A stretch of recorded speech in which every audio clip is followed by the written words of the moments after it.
Chapter 215. Even non-entities had their own pursuits. There was no absolute detachment from worldly affairs in this world. Times were changing, things were changing, the general trend was rising and falling, and the storm was turbulent. In the secular world, as long as one was alive, there would be more or less right and wrong in cause and effect. The biggest difference was nothing more than the distance from right and wrong. The Lin clan in Switzerland, a family that was extremely strange to most experts, was undoubtedly the farthest family from right and wrong in the dark world. For hundreds of years, this family, which clearly had the power to turn the world upside down in the general trend, was willing to keep a low profile, and had been living in an ordinary city in Switzerland, far away from right and wrong, quietly watching the ups and downs of the dark world. They had always existed but almost never existed. This was a life that most people could not understand. It was a life full of absolute freedom, carefree, neither advancing nor retreating. When a family had money that could not be spent for hundreds or thousands of years, and they did not care about power and status, what else could they do in their daily lives? Apart from eating, drinking, and playing, it seemed that there was only eating, drinking, and playing. The Lin clan was a very strange family. It was very large and also very small. Hundreds of years of inheritance had given birth to one branch after another in this family, and these branches decreased one by one with the passage of time. But this was not because they were destroyed by others, but because the Lin clan was constantly divided within itself. For hundreds of years, even the patriarch of the Lin clan did not know how much money he had. This kind of life of squandering and doing nothing at will was not liked by everyone. Over time, in this kind of overly comfortable environment, some incredible things would naturally happen. Some people in the Lin clan loved to travel. In the last generation, there was a couple from a side branch who left the Lin clan to travel with their 6-year-old child. Then the travel became a trip and they left for decades. It was not until 3 years ago that they returned to Switzerland. Some people in the Lin clan loved to collect, so they built a collection museum with their own money. Decades later, the collection museum had become a magical place that was comparable to any large museum in the world. Some people in the Lin clan liked to do business. Some people in the Lin clan liked to fight for hegemony. This was a family that had never had any differences. The so-called side branches and direct descendants were completely equal in the Lin clan. It was no exaggeration to say that everyone in this family could do whatever they wanted when they were really bored. Money? Yes. They could get as much as they wanted and give them whenever they wanted. The wealth that everyone liked really became waste paper that could be wasted at will here. These waste papers contained the ambitions and hobbies of generations of the Lin clan, which made the Lin clan constantly divided. It was division. The Lin clan never entered the secular world, but they did not oppose entering it either. Generation after generation of the Lin clan continued to develop, and the restless guys in each generation would get enough money and shelter to leave the Lin clan to expand in the outside world. The people of the Lin clan were all over the world, forming one Lin family after another. Today, the Lin family, which had split off hundreds of years ago, had already cut off all ties with the Lin clan in Switzerland. It could even be said that they were two different forces. Only some of the branches that had split off in the past 100 years understood that they came from the same place. They supported each other and continued to grow. At the same time, they maintained almost no connection with the Lin clan. A few people noticed this. So in their eyes, the Lin clan or the Lin clan alliance which developed in the outside world, was the Lin clan. But only a few people knew that these were just the branches that had split off from the Lin clan, and the real Lin clan had always been in Switzerland, in the Worry-Free Villa at the foot of Worry-Free Mountain in Switzerland. Worry-Free Mountain was located in the northeast of Geneva, with a radius of 50 miles. It was the property of the Lin clan. Worry-Free Villa was said to be a villa, but in fact, it was comparable to an exquisite and prosperous small city. The scenery was pleasant, magnificent, and charming. It could be said to be a real worry-free place. As a member of the Lin clan, as long as he didn't want to think too much, everyone could indeed be carefree for the rest of his life. But as the patriarch of the Lin clan, as the real core figure of the Lin clan, could he really be carefree in his long life? At 9 o'clock in the morning, the quiet and tranquil Wolf-Free Heights gradually regained its vitality. When the bored and free people of the Lin clan began to enjoy a new day, a helicopter slowly rose into the sky with the whistling sound of the rotors, bathed in the sunshine of the new day and quickly went away. Lin Fengting, who had returned from Jianghu State with his daughter for only a few months, sat in the specially modified cabin and silently looked at the scenery outside the window. His expression was soft, but there was a touch of contemplation in his eyes. "Is the news accurate?" Very abruptly, he opened his mouth and asked. His voice was steady and casual, but there was an obvious seriousness and even solemnity in his words. It's accurate. Sitting opposite Lin Fengting was a young man in his 20s. He was slender, and his face was 70% similar to Lin Fengting's. They were both handsome and tough. He wore a white casual suit and sat quietly opposite Lin Fengting. He was soft and warm without any aggression. He looked at Lin Fengting with undisguised intimacy in his eyes. Dad, I've seen it myself. There is indeed a sword mark that I feel is very familiar at the scene, and there are also traces left by a murderous weapon. It's just that the area is too desolate. For the time being, we can't determine the time when the battle took place, but it was at least 3 years ago. Lin Fengting nodded. The light in his eyes was deep and calm. Is it the Shadow the Ripper? The Shadow the Ripper. It was one of the 12 murderous weapons in the Dark World. It was also the only murderous weapon whose specific trace could not be determined in the Dark World in recent years. 30 years ago, the Shadow the Ripper once belonged to India, a superpower of Heng State. At that time, the ruler of India, Long Xiang, an expert of the invincible realm, had the heavenly king heart and the exquisite bone. He was known as the first expert of Heng State, holding the Shadow the Ripper, and had the ambition to conquer all of Asia. However, India invaded Jianghu state at its most glorious time. At that time, Li Honghe, the god of war of Jianghu state, took action in person, and the 24 moves of sword of the Li family roared on the border. The battle lasted a day and a night from Jianghu state directly to Heng state. Li Honghe entered Heng state alone, chased for more than 400 miles, and finally killed Long Xiang, the first expert of Heng state. The murderous weapon, the Shadow the Ripper, disappeared from that day until today. Lin Fengting and the Lin clan themselves did not have much interest in the Shadow the Ripper. However, 19 years ago, with the destruction of the Li family, Li Guangtu's treason, and the destruction of the Li family's murderous weapon, the Infinite Sky, a trace of obsession gradually appeared in the Lin clan. Since Lin Fengting took charge of the Lin clan, he had been investigating clues about the Shadow the Ripper. The conflict with the Vatican a few years ago was mostly because of this reason. However, there were too many rumors about this murderous weapon, true and false. Lin Fengting searched many times but found nothing. However, in his heart, this had become an obsession, so he had never given up for many years. It was not until yesterday that the Lin clan's branches in the outside world finally locked a trace of the Shadow the Ripper again. Lin Yuxian, Lin Fengting's eldest son, rushed to the scene to investigate in person. As a result, he accidentally found another sword mark that felt very familiar to him. Lin Yuxian rushed back to Warefree Heights overnight and told Lin Fengting about it. Then, without any delay, the father and son took a helicopter to the border between Switzerland and Germany again. Most murderous weapons have owners. Every time they move, there will be intelligence from all sides, but there is no news at the border this time. It should not belong to any murderous weapon that has an owner now, so it is very likely to be the Shadow the Ripper. Father, you have to see it in person to be sure. Lin Yuxian shook his head, hesitated, and told the truth. Lin Fengting nodded, looked at his eldest son whose eyes were red and said softly, "You've worked hard. Are you tired these 2 days?" "I'm fine."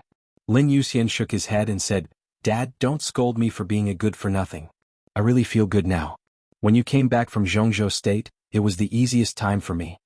Lin Fengting was silent for a while, but he still couldn't help laughing and scolding. "You are really good for nothing." Lin Yuxian smiled, but his eyes were a little dazed. He said softly, "If I have time, I really want to see Tianlan. He replaced my position. Wrong?" Lin Fengting waved his hand and said faintly, "That is his position. If you go, you will be the real replacement. Your position is the patriarch of the Lin clan. You can't forget this." "Yes." Lin Yuxian's expression changed, and he agreed seriously. "Yuxian, you must remember. The whole Lin clan could forget about their worries, but as the patriarch he could forget everything except for his worries. It is naturally hard for Tianlan to revive the Li family, but you will be carrying the whole Lin clan in the future. Isn't it hard?" Lin Fengting's eyes were calm and vicissitudes of life. He said softly, "The word patriarch itself is hard." Chapter 216. What Lin Fengting said was an irrefutable fact, so Lin Yuxian had nothing to say. His parents named him Yuxian, but they did not want him to be carefree all his life. The greater the power, the higher the status, and the stronger the strength, the greater the responsibility. This was a universal truth, and it was also applicable within the Lin clan. The headquarters of the Lin clan stood aloof from worldly affairs and were carefree, but none of the collateral branches that split from the headquarters was bad. Although the major branches had little contact with the headquarters, there was cause and effect between them after all. They were of the same origin. Something really happened. The Lin clan could not just stand by and watch. How to ensure the prosperity of the collateral branches when the headquarters did not care about worldly affairs was a problem that tested every generation of the patriarch of the Lin clan for hundreds of years. It tested the wisdom of dealing with the world and also tested the world-shaking strength. As a patriarch, how could he forget his worries? Power was the greatest right and wrong. My sister. Lin Yuxian looked at Lin Fengting and wanted to say something but stopped on second thought. This was indeed a young man who did not seem to be aggressive at all. Even when he talked about some sensitive things, he was still calm and gentle like a piece of clear water without ripples. She is a girl. If it is not a last resort, who is willing to stand in front of the stage? It is best to live a peaceful and steady life. Lin Fengting was silent for a while and shook his head. He seemed to think of something and suddenly said with a smile, "If things don't change, I was going to find a wife for you. She is 2 years younger than you. After a few years she will also be an outstanding beauty. She may not be worse than the one in Samsara Palace. If you go back to Jianghu State, maybe it will be a good story. It's a pity that Li Tianlan got it first." Lin Yuxian did not know whether to laugh or cry. He said helplessly, "Are you talking about Wang Yuatong? Last time before you went to Jianghu State, you seemed to show me her photo. It is really a pity. Are you very envious? Do you regret it?" Lin Fengting's eyes were soft. He leaned on the sofa with a relaxed body and looked at his son with a smile. "I regret it so much that my intestines are blue." Lin Yuxian patted his thigh and laughed. Although he was talking about regret and pity, the eyes of the young master of the Lin clan were full of sincerity. His smile slowly faded. He looked at his father sitting in front of him, hesitated for a moment and then said softly, "But Tianlan is not me. Even if Wang Yuatong appears by his side, can she really affect the overall situation? In other words, can Wang Yuatong really stay with Tianlan in the end?" "What are you trying to say?" Lin Fengting's tone was calm. Can we intervene a little? Maybe Uncle Wang?" Lin Yuxian's tone was cautious and vague. "I can't." Lin Fengting shook his head without hesitation. "The Lin clan doesn't care about worldly affairs. This matter involves too much. How can we interfere? Let Tianlan join the Lin clan? Let's not talk about whether we're willing or not, even he himself would probably reject it." Lin Yuxian was silent and lost in thought. "We owe the Li family a sword. If we can find clues about the Shadow the Ripper this time, I will give the Shadow the Ripper and divine punishment to Tianlan to settle the karma. The rest is up to him." Lin Fengting's tone was calm and firm. Lin Yuxian took a deep look at his father and nodded, but he thought of many years ago. In the year when the Li family was destroyed, he was still an ignorant child and could not remember his father's attitude when he learned the news. But it seemed that from that year on, the Lin clan began to secretly pursue the news of the Shadow the Ripper. How important were the 12 murderous weapons in the Dark World? It was the power of the invincible realm. When it was fired with all its strength, it was equivalent to a full blow from an invincible realm expert. Such a murderous weapon could be said to be a treasure related to the fate of the country and one of the greatest deterrents in the Dark World. The 11 murderous weapons had a clear owner. The Lin clan did not want to enter the secular world to participate in disputes, so they could only track down the whereabouts of the missing Shadow the Ripper. When Lin Yuxian was 13 years old, he began to get involved in the secret affairs of the Lin clan bit by bit. It was also that year that in the chat between father and son, Lin Fengting said intentionally or unintentionally, "In any case, the foundation and glory left by our ancestors can't disappear in vain." At that time Lin Yuxian was still young, but he also vaguely sensed something through this sentence. Lin Yuxian officially stepped into the fire-flaming realm at the age of 18. That year, the Lin clan accidentally got the news about the Shadow the Ripper. Several branches took action in person, but in the end, it was proved that the news was not true. The Lin clan did not get the murderous weapon. But that year Lin Fengting made formal arrangements for Lin Yuxian and his sister Lin Chuxue. The foundation and glory of our ancestors could not disappear in vain. Since the Li family was destroyed, Lin Yuxian should split from the Lin clan, return to Jianghu State and rebuild Zhuanyuantai. And Lin Chuxue would be responsible for the affairs of the Lin clan in the future.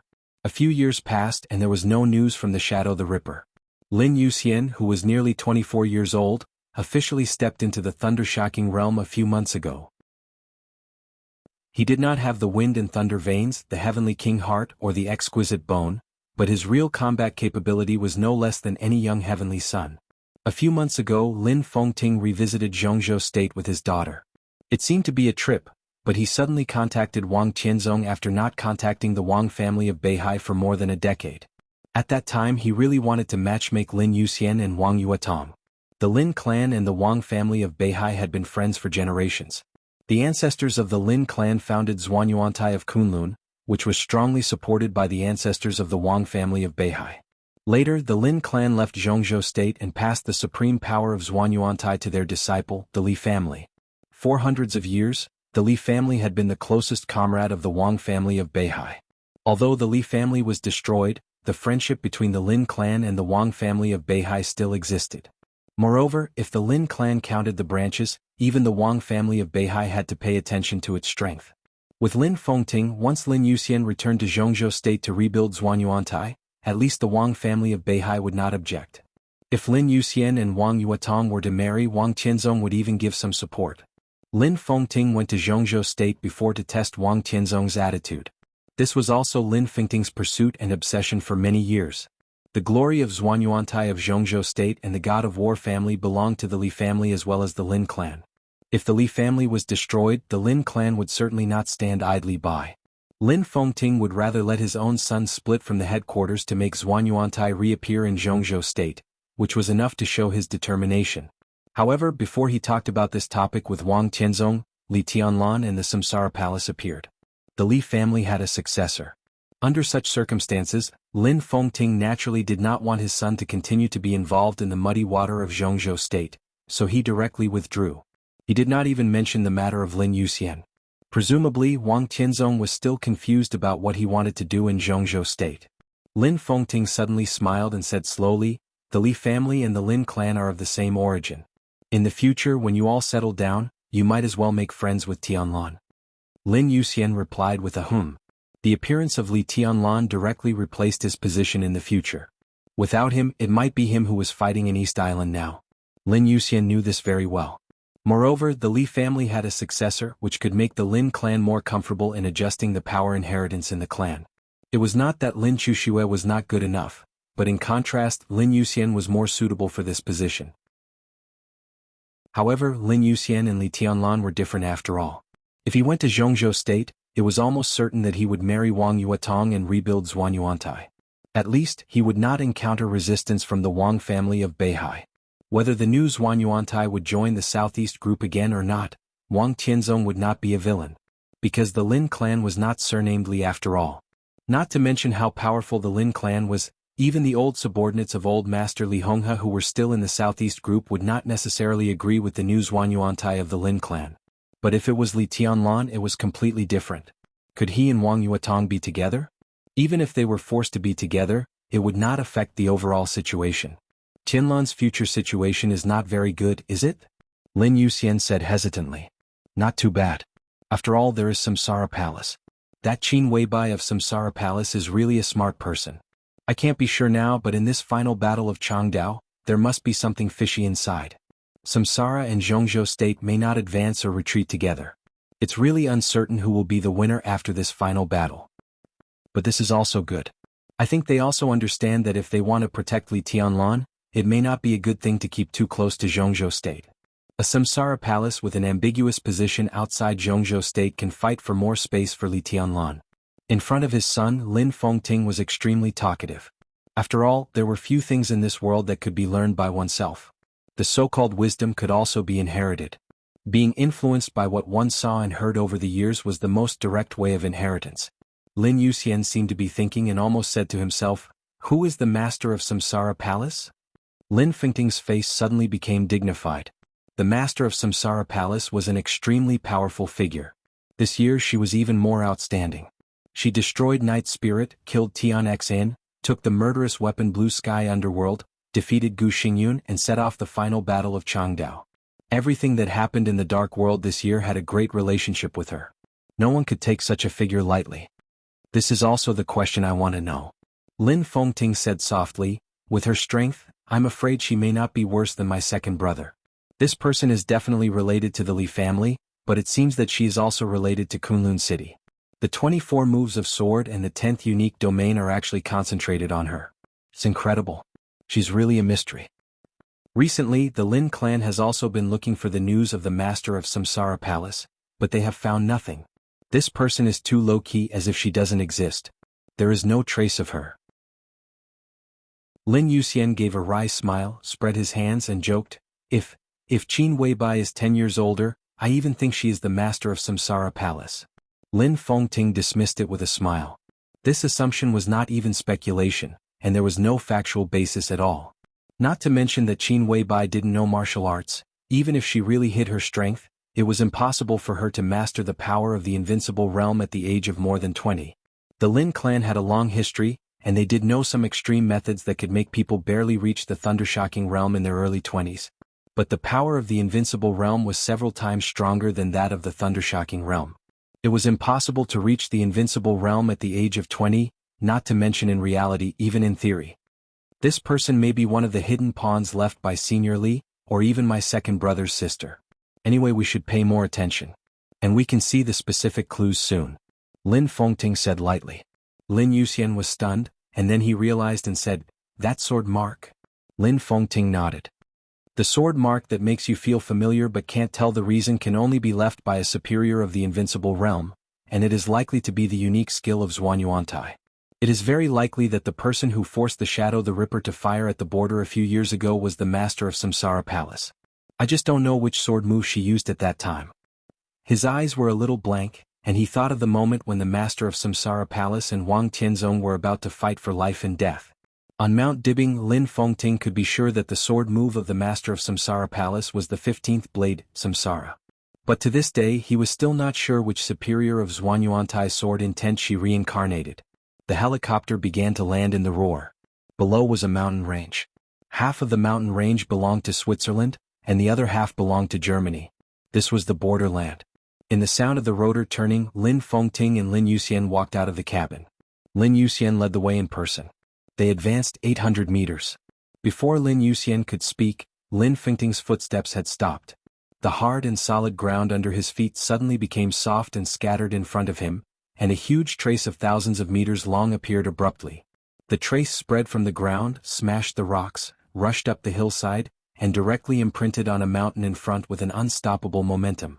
Everything along the way seemed to be torn into powder. That battle seemed to be a long time ago, but even now the trace was still clear, and the torn land and rocks still had no sparks. Lin Fengting looked solemn and moved forward along the trace. The soft ground was slightly deformed under his feet, but it returned to its original state the moment he lifted his foot. In the blink of an eye they were 1,000 meters away. Lin Fengting's figure approached the mountain at the end of the trace. Looking up, the continuous trace went all the way up the mountain. The trace, which was tens of meters wide, became narrower as it went up, which was a sign that the power was condensing and condensing along the way. At the end of the trace, there was a gully deeply engraved into the mountain. The gully was tens of meters long. In terms of length, it was far from the trace left by the murderous weapon, but it had a kind of power that almost smashed the whole mountain into powder. Sword trace. Lin Fengting's pupils suddenly contracted.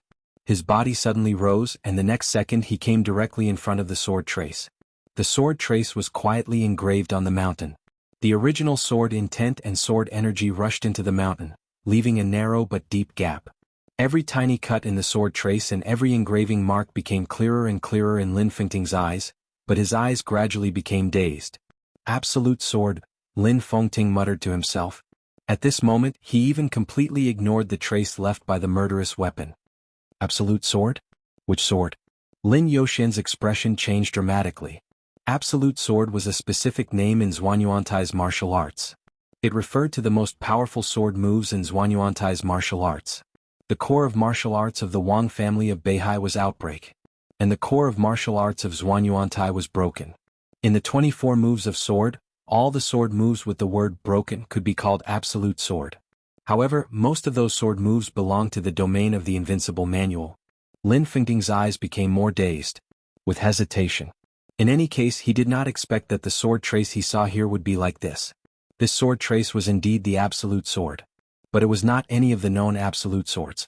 In this sword trace, Lin Fengting saw something familiar and strange. This was the half of the absolute sword. It was also the last move of the 24 moves of sword. 24 moves, break of reincarnation. It was a move of the absolute sword created by the ancestors to restrain the 6 paths of reincarnation of the Wang family of Beihai. However, this half of the absolute sword seemed to have been completely completed and had broken away from the original sword intent. The power of the several absolute swords of Zhuanyuantai was almost the same. Even the break of reincarnation was only aimed at the unique skill of the Wang family of Beihai, and its power was not much stronger than the other moves. But the completed sword in front of him was vaguely the sublimation of the 24 moves of sword, and its power was simply unimaginable. This could even be said to be the 25 moves of sword created with the help of the half of the 24 moves of sword. Lin Fengting's eyes were complicated and confused. The half of the 24 moves of sword had always existed in the Lin clan for hundreds of years before. Even the Li family had not mastered it. If this sword move was left by the master of Samsara Palace, who was she? If the master of Samsara Palace had nothing to do with the Li family, but she had mastered the 24 moves of sword, then the most likely possibility was that she was from the Lin clan. Especially the completed half of the absolute sword that even the Li family could not master, it proved something invisibly. Did she have the same idea as him to support Li Tianlan? On the cold mountain peak, Lin Fengting slowly landed on the ground. Continue to track down the whereabouts of the murderous weapon. Lin Fengting suddenly said, put the matter of the master of Samsara Palace aside for the time being. Okay. Lin Yuxian responded. Looking at his father who was about to leave, he asked subconsciously, Dad, where are you going? I'm going to Jianghu State. Chapter 217. Changdao, which had been quiet for many days, finally started to be chaotic. The chaos lasted from night to day. After days of depression, the city, which was now a battlefield, finally started to be noisy. An investigation that was thought to be very common. An encirclement and suppression that was thought to be easy. The running and fighting that lasted for a night directly broke the stalemate that had been in Changdao for many days. Jianghu State, East Island, and the other superpowers in Changdao never thought that in the late night of the 3rd day and the early morning of the 4th day, the approaching final battle would directly open the curtains. The sleepless night ushered in the sun, but inside the battlefield of Changdao, a storm was brewing. Teams of elites from Jianghu State left the club one after another. Thousands of people from Jianghu State almost filled the 3 defense zones overnight. Search. East Island reacted almost immediately. The troops that were still on the road sped up their gathering speed, and the elites of the special warfare system also came out from their hiding places in batches. In the general trend, experts of the invincible realm were like non-entities. But similarly, in the general trend, the 2 opposing sides or even many parties had important figures that they had to protect or kill. For example, Wang Xingxiao of the Wang family of Beihai. For example, Gu Hanshan, the young master of Kunlun City. Another example was Li Tianlan, the young master of Sai City. In the eyes of real experts, they were the future heavenly sons, the future figures of the invincible realm. But from another perspective, the future figures of the invincible realm meant that they were nothing now. After all, they were still too young. They needed killing and experience, and they needed to grow in blood and fire. In the final battle driven by the general trend, they were at most an opportunity, a very important opportunity. The combat capability of the 3 of them was not the top now, but any one of them had the value of changing, or even reversing the general trend. Wang Xingxiao was the future patriarch of the Wang family of Beihai, and probably the future number 1 on the divine list. If something happened to him, the Wang family of Beihai would not ignore it. Kunlun City had only risen in Jianghu State for about 20 years. Gu Hanshan, who had the heavenly king heart, was one of the most important figures for them to stabilize their power. He was also enough to change the position of Kunlun City. Li Tianlan was backed by Sai City and Samsara Palace. If Li Tianlan fell into the hands of East Island, these 2 superpowers, at least Samsara Palace, would definitely be threatened by East Island. In this final battle, these 3 people must be protected by Jianghu State, and they must be fought for by East Island. As long as any one of them was captured alive, they could reverse a considerable part of the passive situation. Li Tianlan's appearance made everyone see an important opportunity. No one expected such a figure to appear in an ordinary investigation before the final battle. The moment his trace was confirmed, the news about him was almost immediately passed to Shinichi Miyamoto, the leader of the Divine Wind Force. Then came the encirclement. For the first time, Changdao, which had been peaceful for many days, had fights, conflicts, and chaos. East Island was chasing. Jianghu State was rescuing them. In just one night, the two sides had fought more than a dozen times in different areas. But whether they should take advantage of this opportunity and directly fight to the death when the final battle began, neither Jianghu State nor East Island had made up their minds. However, the slaughter had already broken out. How could it be easy for them to live in harmony? He was in a dilemma. For the first time, Shinichi Miyamoto began to feel troubled. If he was given one more day, he would be able to fully prepare everything and then launch the final battle. At that time, on the land of Changdao, he would not be afraid of anyone or any opponent. But just one day later, the opportunity for the final battle suddenly appeared. And this opportunity was Li Tianlan. Right now, Li Tianlan was definitely one of the most crucial figures in this final battle. All the signs showed that this young heavenly son, who appeared in Jianghu State a few months ago, had attracted the interest of several superpowers. Not to mention Sai City and Samsara Palace behind him, even the attitudes of the Jiang family of South America and Knights Templars were unclear. One wanted to kill him directly, and the other wanted to capture him alive. Shinichi Miyamoto didn't know what they were planning, but he was very clear that as long as he could control Li Tianlan, it would definitely be good for East Island's current passive situation. If it was Wang Xingxiao and Gu Hanshan who showed up this time, Shinichi Miyamoto could grit his teeth and suppress his impulse. But Li Tianlan's appearance made him hesitate. It was such a rare opportunity, it would be a pity not to make a move. But if he made a move, he was not well prepared now. Although he only had one day, the entire battle of Changdao would last only 7 days. When the final battle started, all the superpowers of the dark world would get involved. One day was enough to bring too many variables. The sun shone on every corner of the mountain, and the hot light shone on the low hillside. The military tents gradually reflected the dazzling light. Shinichi Miyamoto stood in front of his tent, watching the darkness turn into light in his sight. He was motionless like a statue. This was the temporary headquarters of the final battle in East Island. They didn't station themselves in some places with people. Instead, they chose a low hill with few people and pitched tents one after another on the hill. In this final battle of East Island, 80% of the most powerful elites were here. And Shinichi Miyamoto, the palace master of Liuhua Palace and the leader of the Divine Wind Force, the only superior of the invincible realm in East Island, had also been here since the first day. The final battle was approaching, and Shinichi Miyamoto's state of mind was getting calmer and calmer. But Li Tianlan's news disturbed his mind. He had been standing here all night, but the hesitation in his heart was still surging. What do you think?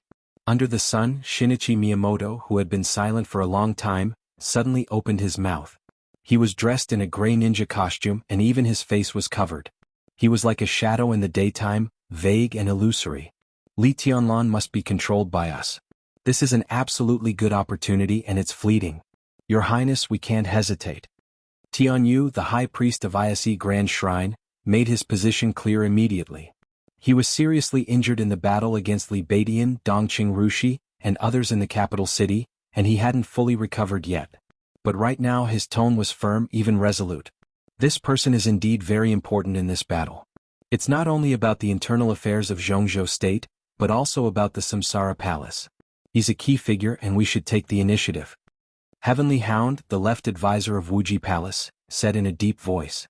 The people present, especially those who could stand in front of Shinichi Miyamoto, were all important figures in the special warfare system of East Island, including the top management of the Divine Wind Force, the giants of the Shinto sect, the left and right advisors of Wuji Palace, and the key figures of Liuhua Palace and Jifeng Sword Training School. In the upcoming final battle, each of them was the most crucial combat capability. If they had the same attitude toward the final battle, their will would even be stronger than Shinichi Miyamoto's own will.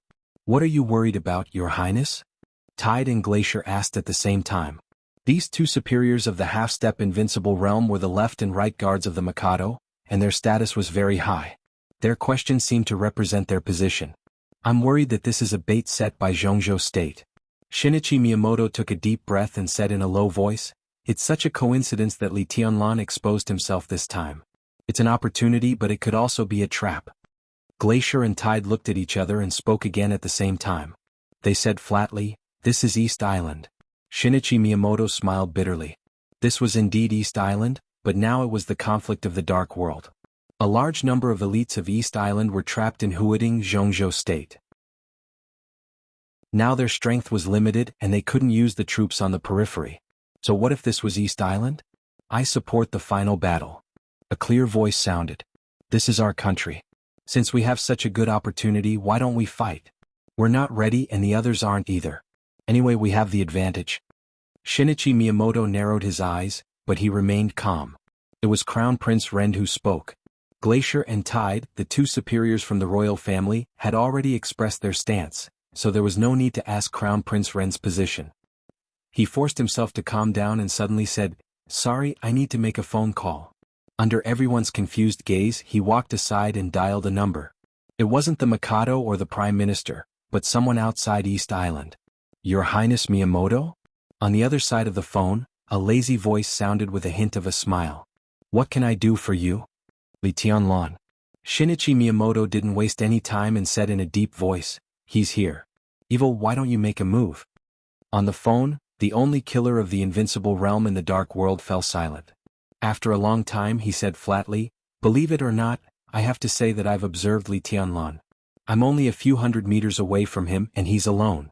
But I always feel that he's dangerous. At least, I don't have the confidence to kill him now, so I need a chance." "Dangerous?" Shinichi Miyamoto raised his eyebrows in surprise. "Yes, it's dangerous." Evil's tone was solemn, but there was a hint of doubt in it. Shinichi Miyamoto didn't say anything more and hung up the phone without any expression. He stood where he was and after a long silence, he suddenly turned around and said, "Give the order." The superior of East Island, who was waiting for Shinichi Miyamoto's final decision, suddenly trembled. "Catch Li Tianlan at all cost." Shinichi Miyamoto said word by word, "Even if it's the final battle." He finally agreed with Crown Prince Ren's judgment. 7 days was too short after all.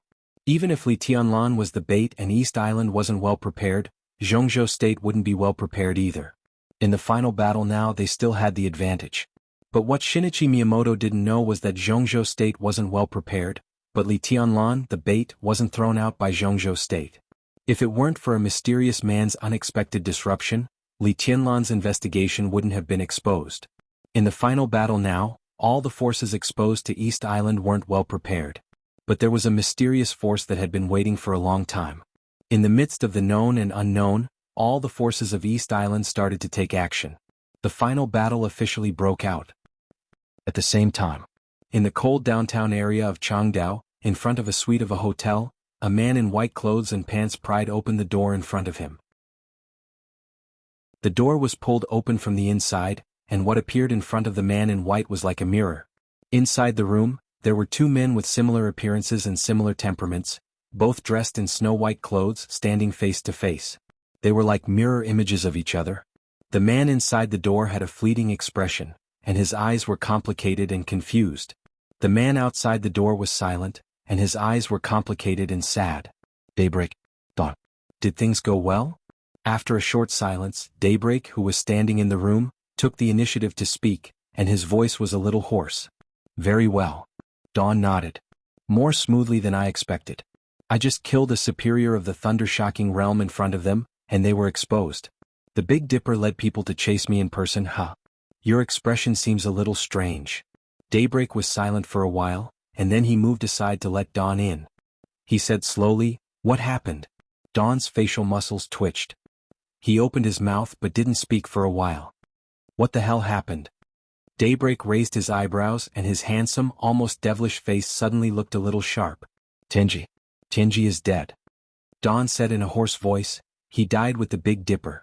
I saw it with my own eyes." Daybreak's pupils contracted instantly. He raised his hand and slapped Dawn's face hard. "Why didn't you save him?" Daybreak growled and there was undisguised pain in his eyes. His devilish face suddenly became ferocious. "If I saved him, I would be exposed. I was sure to defeat the Big Dipper, but I wasn't sure to get out unscathed." Dawn lowered his head and said in a low and dispirited tone, "Brother, His Highness will arrive in Changdao in 3 hours." Daybreak gritted his teeth. After a long while, he sighed helplessly and murmured, "What does His Highness want to do?" Dawn smiled bitterly and didn't speak. The phone suddenly rang. Daybreak took out his phone, looked at the number and immediately answered. He said in a low voice, "Your Highness. His Highness has gone to Ninghu. He asked me to tell you to go to Ninghu and meet him after you deal with things in Changdao." On the phone, a cold female voice with endless killing intent rang out. "Phoenix?" Daybreak shouted in surprise and then frowned. "His Highness went to Ninghu?" Why did he go to Ninghu at this time? The young master was killed. On the phone, the woman with the code name Phoenix said coldly and then hung up. It was a simple sentence, but it sounded like thunder in Daybreak's ears. It was earth-shattering. Chapter 218. A high-powered off-road vehicle rushed from Changdao to Ninghu at a violent speed. The bright sunshine of Changdao fell far behind the vehicle. It was raining in Ninghu at this time. It was daytime, but the sky was completely covered by gloomy dark clouds. The raindrops kept hitting the car window pitter-patter, and there was a hazy mist on the car window. The windshield wipers kept working. The off-road vehicle didn't slow down at all in the rain. It roared into the downtown area of Ninghu and drove to the suburbs of Ninghu. The roar of the off-road vehicle's engine seemed to be abnormal, but the driver didn't care. The vehicle roared past Ninghu's Wuxia mountain and rushed into a nearby fishing village as if it was taking off from the ground. The village was very small, with a population of 200 or 300, and the permanent population was no more than 100. It was quiet at this time. The off-road vehicle stopped in the middle of the village and the door opened. In just a few hours, Daybreak and Dawn, who arrived in Ninghu at the fastest speed, didn't stop. Like two white shadows, they flashed and rushed directly to the north of the village. The narrow alley in the north of the village was almost full of fishermen, men and women, old and young. The more mature ones more or less had a trace of regret or sadness on their faces. The crowd talked in twos and threes. Under the gloomy sky, the small fishing village near the sea looked more depressing. Daybreak and Dawn's hearts sank to the bottom. Although they had received the news in advance, they couldn't help but feel cold when they saw it with their own eyes. The villagers' discussion was buzzing, clear and vague. Their minds were blank and they walked past the villagers around them in a daze, like walking corpses. Huawu is dead. Yeah, what a pity. I haven't seen him for a few days. It turns out, the murderer went too far. He's so cruel. He's a good kid. The last time I saw him he wanted me to take him fishing. Yeah, he's a kind kid. He often came to help me with things and tutored my son. What a pity. It's too much. Who killed him? Poor little Kudo. Daybreak and Dawn walked forward in a daze, lost. Come in. A clear, flat, and emotionless voice suddenly rang out beside the two of them. The voice was very soft, but it struck their hearts in an instant. Daybreak and Dawn were shocked. They looked at each other and saw the despair in each other's eyes. They knew that the young master had been killed.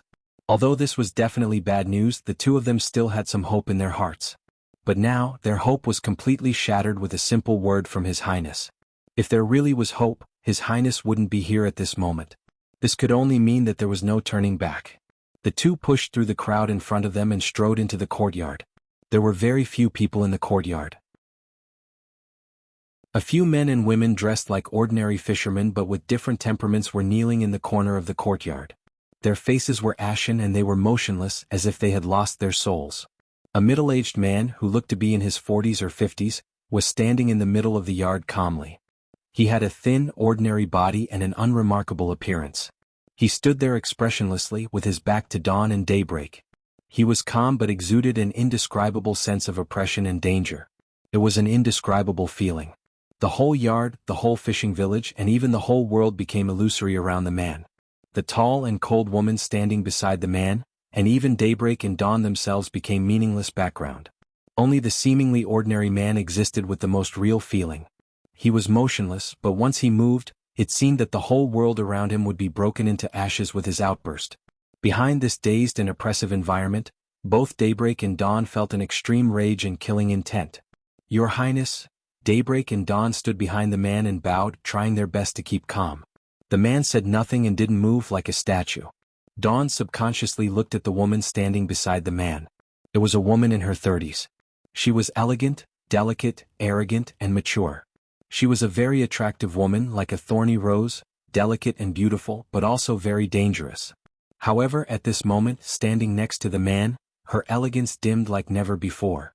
At this moment she was like a lifeless sculpture, and only the man beside her was the most real person. Her code name was Phoenix. In their organization, she was a master whose position was no less than Daybreak and Daybreak's. Phoenix seemed to feel Dawn's gaze, but she didn't dare to move. She just turned the corner of her eyes and signaled them to look forward. Daybreak and Dawn moved to the left and right respectively. They looked past the man in front of them and their faces suddenly changed. A small piece of white cloth was spread out in front of the man. The white cloth was stained with dried and somewhat black blood. A palm that seemed to be maintaining a hand seal was placed on the white cloth. Other than that, there was only a pile of ashes mixed with gravel, as well as some minced meat and broken bones. This was their young master.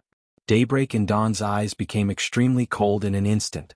Intense anger and killing intent burst out from them in an instant, smashing bones and scattering ashes. They thought of this word immediately, but their eyes fell on the palm that was still making a seal.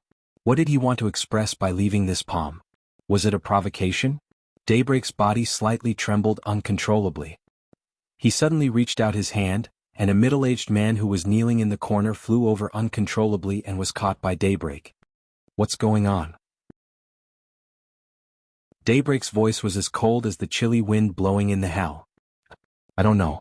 The morning before yesterday, young master was killed on his way to school and didn't come back that day. We searched for a long time before we found young master's remains under the cliff of Wuxia mountain." The man caught by Daybreak was an expert who was infinitely close to the thunder-shocking realm. He was also one of the hidden pawns they left in the village to accompany young master. But at this time, this person's face was completely pale, and there was only despair in his eyes. It was self-evident what young master meant to their organization. He was the son of His Highness, a real genius. Although he didn't have fancy things like wind and thunder veins and heavenly king heart and exquisite bone, his real combat capability was unparalleled. As a 10-year-old thunder-shocking realm expert, as long as he was given time, he would definitely enter the invincible realm as soon as he was 30 years old. He was the real heavenly son, destined to sweep the dark world in the future. But now, such a person who was regarded as the biggest hope by His Highness and the entire organization, was killed. As guardians, they couldn't absolve themselves from the blame. Who did it? Standing in front of his son's remains, the mysterious Highness finally spoke. His voice was still calm, without any extra emotion. The extreme calmness was in itself a kind of complete madness. There was silence. No one could answer this question. After a long time, Daybreak smiled bitterly and said, "Now we can't even find the suspect. Maybe it's the dark forces that entered Changdao recently, and Zhongzhou State." The expert who was grabbed by Breaking Dawn said with a fierce gaze. Daybreak glanced at him coldly and didn't even bother to say a word. Young master had been secretly taught by His Highness since he was a child. After he was left to live in this mountain village, Daybreak, Dawn, Phoenix, and the others would come to give him advice from time to time. No one knew more than them how terrifying young master was. A 17-year-old thunder-shocking realm expert represented not only the terrifying and desperate potential in the future, but also the extremely violent combat capability. Many people thought that Daybreak was the strongest expert in the organization except for His Highness. It might not be wrong, but Daybreak was sure that if he fought desperately, he might be able to seriously injure young master, but he would be the one who would die in the end. Even if he and Dawn joined hands, young master couldn't defeat him and wanted to run away, and they couldn't stop him. In other words, in the entire dark world, no one under the invincible realm could kill young master. Under such circumstances, young master was turned into ashes. Which invincible realm expert did it? Even if Shinichi Miyamoto did it himself, he couldn't kill young master without making a sound. The mysterious Highness squatted down slowly. He picked up his son's palm, which was still in the gesture of making a handprint. His eyes were complicated and sad. He put the palm in front of his mouth and kissed it. Then he said blandly, "Investigate. Investigate any expert who entered Ninghu in the past week, including those above the fire-flaming realm. Phoenix, you do this. You don't have to go to Changdao anymore." Phoenix froze, then nodded and said, "Yes." The man stayed silent for a long time, then carefully put away all the ashes, broken bones and minced flesh on the gravel. His expression was calm, but his fingertips were shaking uncontrollably. Turned into ashes. In the broken bones and minced flesh, he felt heartache, and he also felt the murderer's extreme resentment and hatred towards him in all of them. Who on earth had such a deep hatred towards him? And how could the murderer be so resourceful as to find his son? The man's movements were very slow. He slowly collected all the remains into a jar. He held the jar for a long time before sighing softly and muttering to himself, "I've endured for so many years, but what have I gotten in return?" Daybreak and Dawn's facial muscles twitched at the same time. The death of young master was more than just a simple matter of His Highness sending off his son. The plan of their whole organization for so many years completely failed with this murder. It was hard for people who weren't in the game to understand how cruel this move was. "I'll ask Dawn to send you home." The man stroked the jar in his hand and finally gave the urn to Dawn. He said blandly, "After things in Changdao are over, you will send Huawu home in person." Kudu was a fake, of course. But Huawu was his real name. Dawn took the jar with trembling hands, but he couldn't stop his tears from flowing. He knew what it meant to go home. His real home, of course, wasn't in East Island. But if it wasn't in East Island, where could it be? Yes. Dawn answered in a hoarse voice, and his voice was as shrill as a ghost's. "Let's change the plan of Changdao." The man closed his eyes and opened them after a long time. His tone had become cold and flat again. "Originally." "Ha." He paused, shook his head in self-mockery and continued, "Protect Li Tianlan with all your strength at all costs." "Yes." Daybreak and dawn said at the same time. The man slowly walked out of the courtyard. There were still a lot of villagers wandering outside the courtyard. Seeing the man come out and he didn't do anything, all the villagers involuntarily made way for him. The man walked calmly, but his steps were slow and heavy. The whole village seemed to be trembling under his footsteps. "Who do you think it is?" He walked slowly and suddenly asked. "I don't know." Daybreak shook his head. The identity of the young master was a secret even in the organization. Under normal circumstances, no matter how advanced the murderer's intelligence system was, he shouldn't have found this place. But their intelligence collection is obviously immature. Dawn held the jar and said slowly, "Although they found the young master, they didn't find—" "Shut up!" Before he could finish his words, Daybreak had already interrupted him severely with a stern look in his eyes. The man in front of him didn't say a word, walked through the alley very slowly, and walked out of the village in the rain. Crack! Woo-woo! Behind him, the shrill sound of thunder suddenly rang out the moment the man stepped out of the village. The loud sound appeared and disappeared in an instant. Above the village, the air within a radius of hundreds of meters suddenly twisted violently. In the twisted air, the clouds above seemed to be torn apart in a trance. The air kept squeezing and shaking, becoming fragmented. The fragmented space kept reflecting light, and the light became colorful in the messy reflection. The man had walked out of the village. As he stepped down, the extremely fragmented and twisted space suddenly shone brightly. There seemed to be a rainbow in the village, going straight into the sky from the entrance of the village. The light was gorgeous and cold. In silence, the whole village was twisted and broken. All the buildings and all the villagers were flattened and dissipated in the incredible power. The rain was falling. The man kept walking. From the beginning to the end, no matter he, dawn, daybreak, or phoenix, none of them looked back. Chapter 219. In less than 24 hours, the whole of Changdao went from being extremely quiet to extremely active, and it directly became a whirlpool that could swallow everything. The general trend was booming. All the superpowers participated in it, either actively or passively. The battlefield of Changdao was stained with blood, and the killing didn't stop. On the huge battlefield with a radius of 100 miles, the elites of the dark superpowers encountered each other intentionally or unintentionally, and then they attacked each other without hesitation. This was a war without a target, or in other words, the target was too big. After all, East Island was small, but it was powerful. At least in Asia, it might not be as powerful as Jianghu State, but it was far more powerful than other countries. It was world-class in many fields, especially in the dark world. The warrior spirit that East Island advocated made it particularly powerful in the dark world. In such a small place, there were 3 superiors of the invincible realm.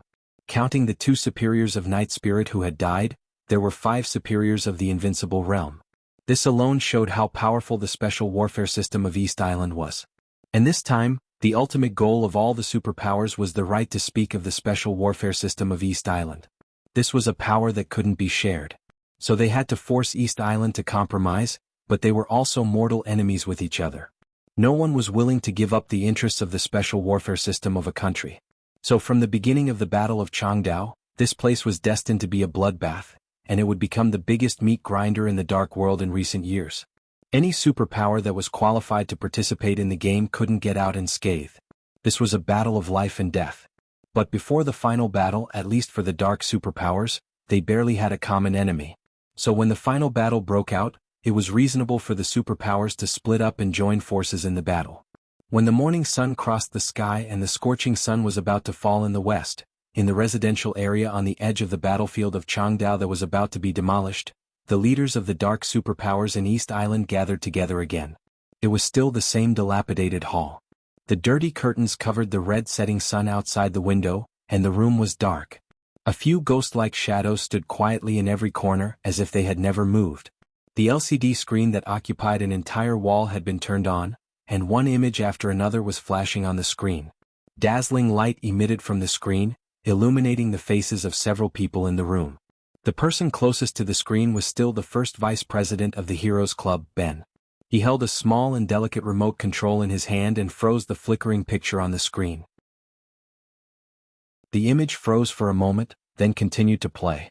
Although the image was no longer flashing, it was still moving.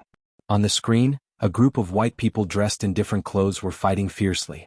Both sides of the battle wore different emblems on their chests and sleeves, proving that they belonged to two different forces. A live broadcast.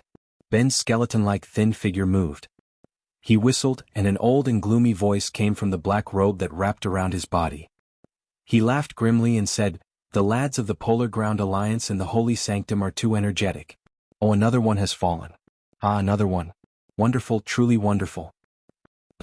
Two cold snorts sounded at the same time. In the dark environment, not far behind Ben, a figure that was as strong as a giant moved, and the awe-inspiring murderous aura condensed and spread, but it wasn't aimed at Ben, but at another figure in the dark. In the dark, there was a dazzling, almost holy white figure with blonde hair and white clothes. Even in the dark, there was a kind of dignity and purity that couldn't be profaned. Holy light, control your bastards.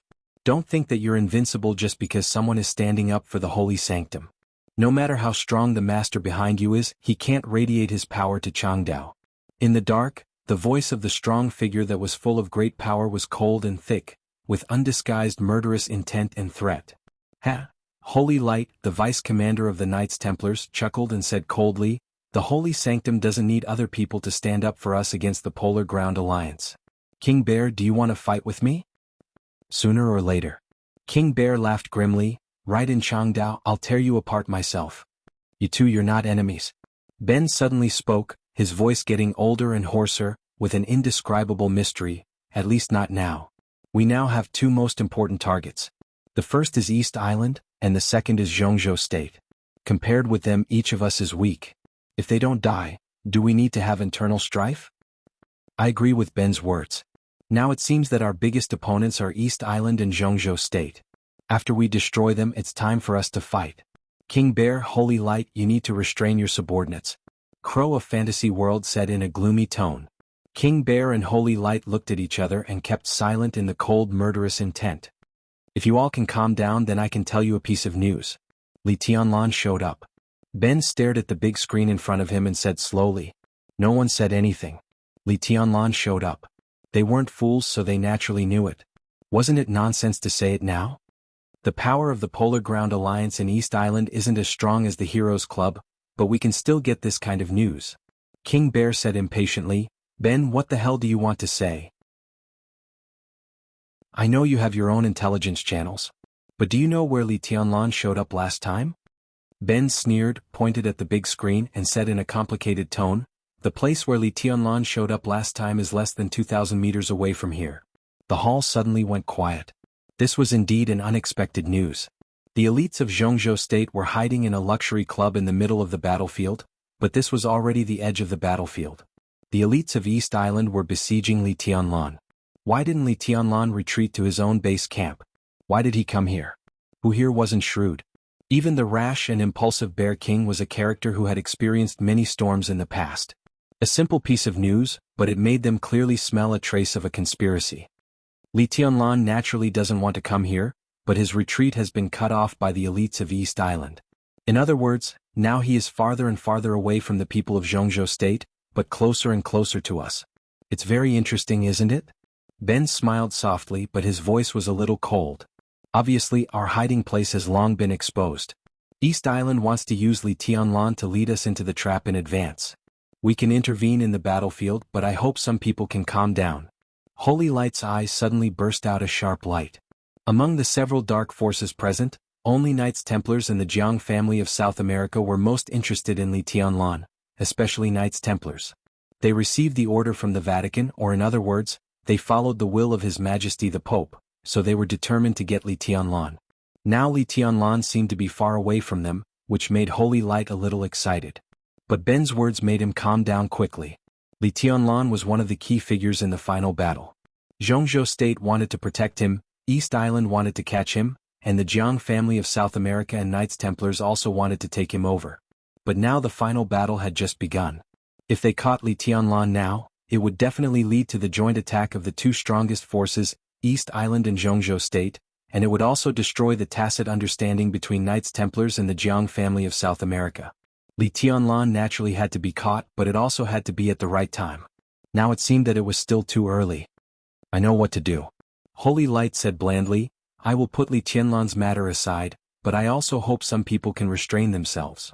His eyes turned and fell on another person in the corner. That was a woman shrouded in darkness. In the absence of the third master of the Jiang family, the killer of the invincible realm in the dark world, evil, she was the representative of the Jiang family of South America. The woman in the dark chuckled and didn't say much. It's good that you can have a clear judgment. Ben turned around slowly and said softly, since the final battle has begun, of course, we have to join the battle. 10 minutes ago, I decided that all the elites of the Heroes Club will enter the battlefield together. The first target is the elites of East Island, and the second is the elites of Jianghu State. In the current situation, only by killing them can we qualify for the final battle. I hope that the final battle in Changdao will be between us. Before that, I hope that our alliance is unbreakable.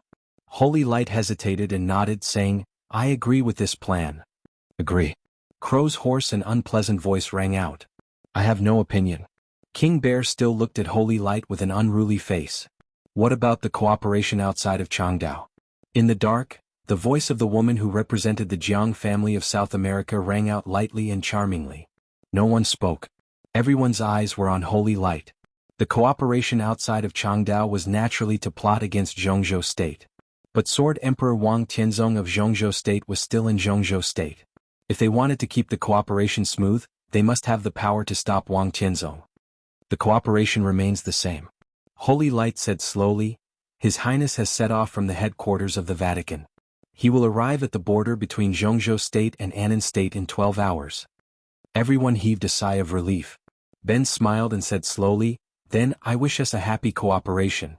The woman who represented the Jiang family of South America chuckled and slowly disappeared. Without a sound, Crow also disappeared in the hall. The screen on the wall gradually dimmed. The whole hall returned to the most quiet and oppressive state again. The final battle of Changdao had begun. Similarly, a storm was about to rise at the border of Jianghu State. The general trend swept the dark world. After Changdao, Northern Europe, and North America, the fourth battlefield was about to appear. In the gradually darkening night, a black luxury car slowly drove into Changdao from Ninghu. The night was dark. Qin Weibai, who came to Changdao quietly and then went to Ninghu and finally returned to Changdao, sat quietly in the back of the car, looking at the dim light outside the window indifferently. The dim yellow light shone on a small corner in the back of the car. Qin Weibai sat in the corner shrouded by the light, looking more and more dreamy and ethereal. Boss Tianlan's whereabouts were exposed during the investigation, and he is now being encircled. Jianghu State has begun to send people to rescue him. Duke, Flaming Fire, and Horsewoman are also on the move, but they haven't found Tianlan yet. In the passenger seat, Saint answered a phone call and slowly reported. Qin Weibai's delicate body seemed to tighten for a moment, and then she slowly relaxed and said, How long has it been? Nearly 20 hours. Saint's tone was still calm. Sunset Shadow tried to cover Tianlan's death. The last news we got was that Tianlan and the others had been separated, and they were all on the run. Qin Weibai's delicate eyebrows slightly frowned. After a moment of silence, she slowly said, Saint, you go to Tianlan yourself. Besides, have you locked on to her position? After she separated from Tianlan, she seemed to want to run back and she seemed to be hurt. Military counselor, who drove in person, took the initiative to say, Let's go see her. Qin Weibai's eyes flashed with complexity, and she finally said softly. Military counselor responded, and then the car fell into silence again. Aren't you going to ask me anything?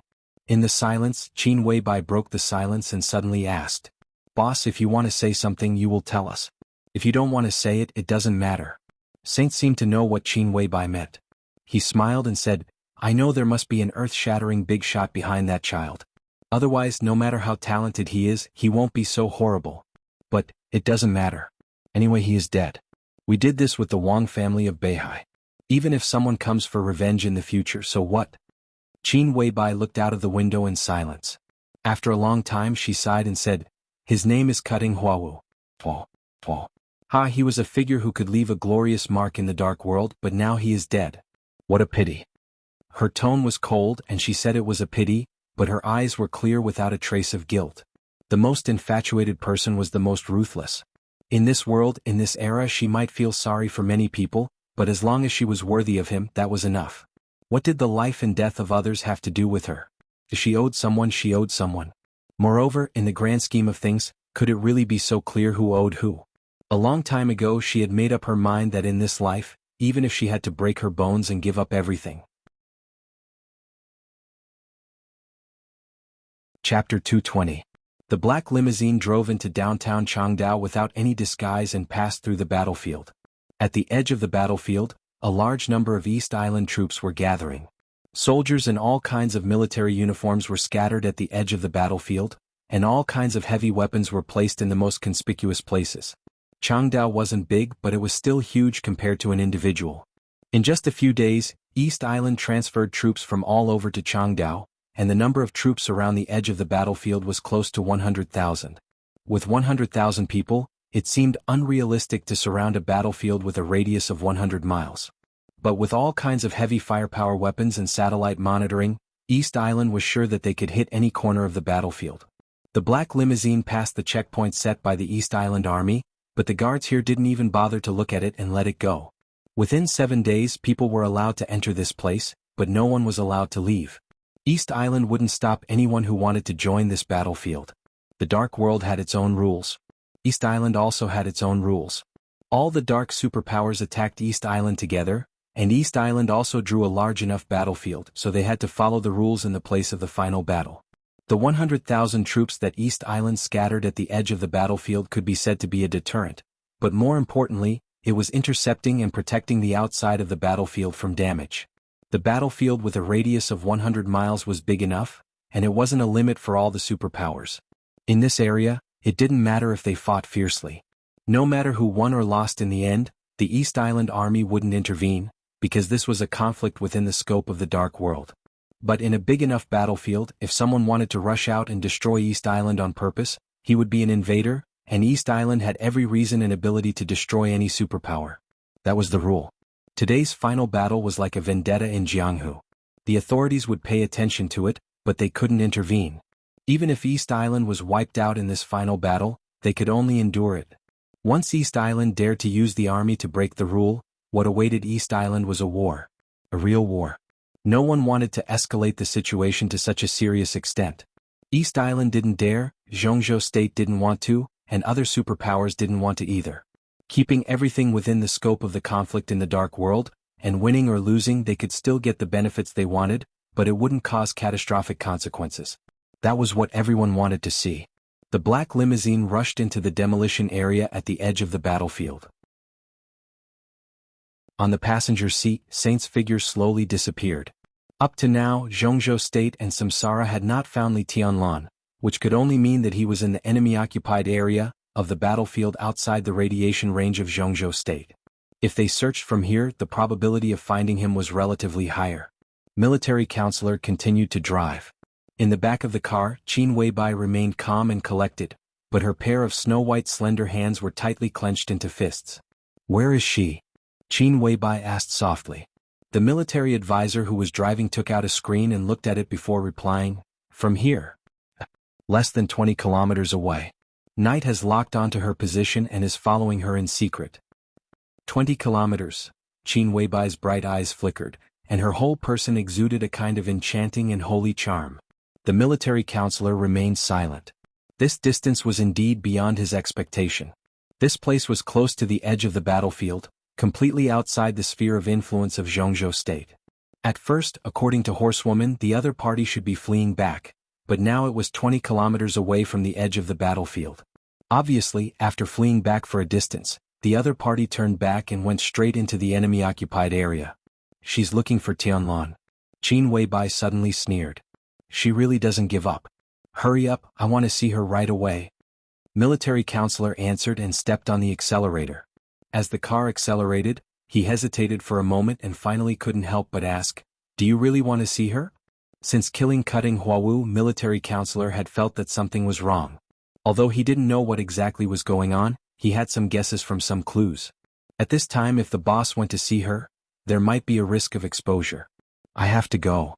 Qin Weibai's voice was soft and firm. "She's like a bomb around Tianlan. I must help him dismantle it." "Kill her?"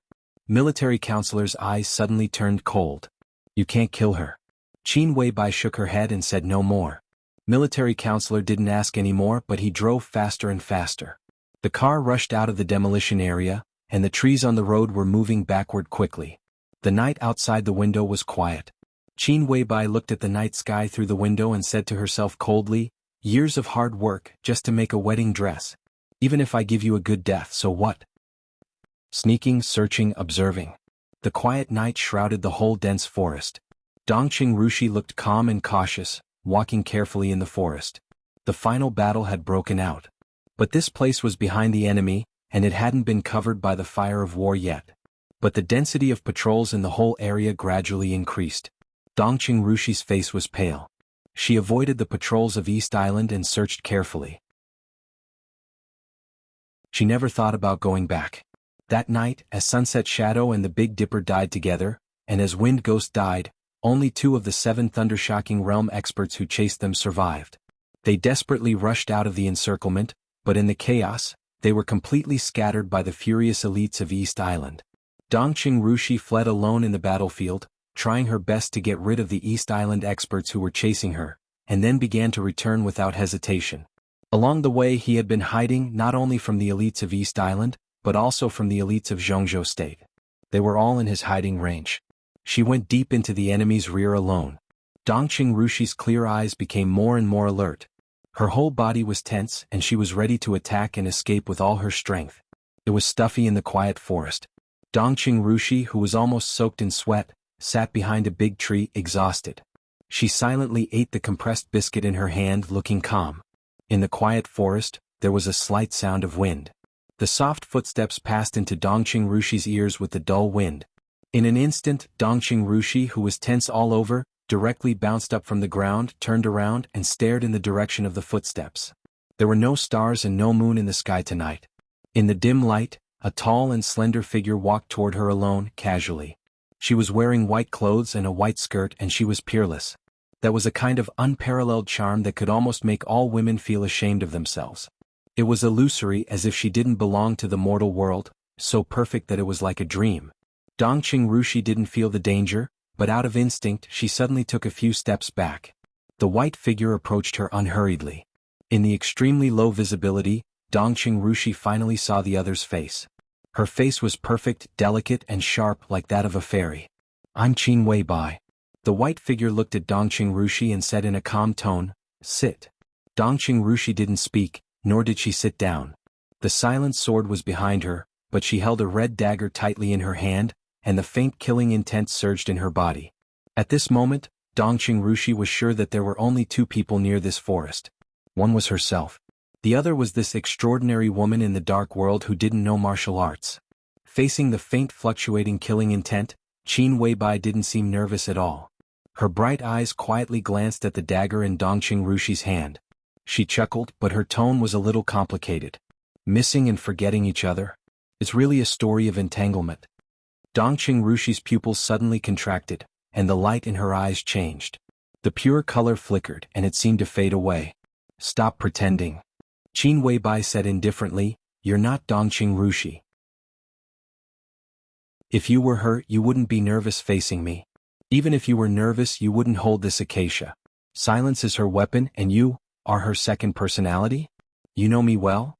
Dongqing Rushi's eyes suddenly changed. The purity faded away and it became melancholy, indifference, and coldness. "What do you want?" Dongqing Yueshan asked. "For nearly 100 years in Zhongzhou State. Do you know which family is the most pitiful and pathetic?" Qin Weibai didn't answer Dongqing Yueshan, but asked in a very soft tone. The soft tone seemed to come from the sky, and it lingered, with a dreamy feeling like the sounds of nature. Dongqing Yueshan's eyes were in a trance, and then they became cold again. It's not the Li family. Qin Weibai answered her own question. It's the Dongqing clan. Dongqing Yueshan still didn't say a word. Do you know Dongqing Huangtu? Qin Weibai asked indifferently. Dongqing Yueshan's eyes suddenly became colder. You know a lot. In the silence, Dongqing Yueshan finally opened her mouth and sneered slightly. But you shouldn't have appeared in front of me alone. I'm not Rushi, I'm Dongqing Yueshan. Boss Qin, are you warning me about something by appearing in front of me? Aren't you afraid that I'll kill you? Kill me? Qin Weibai laughed.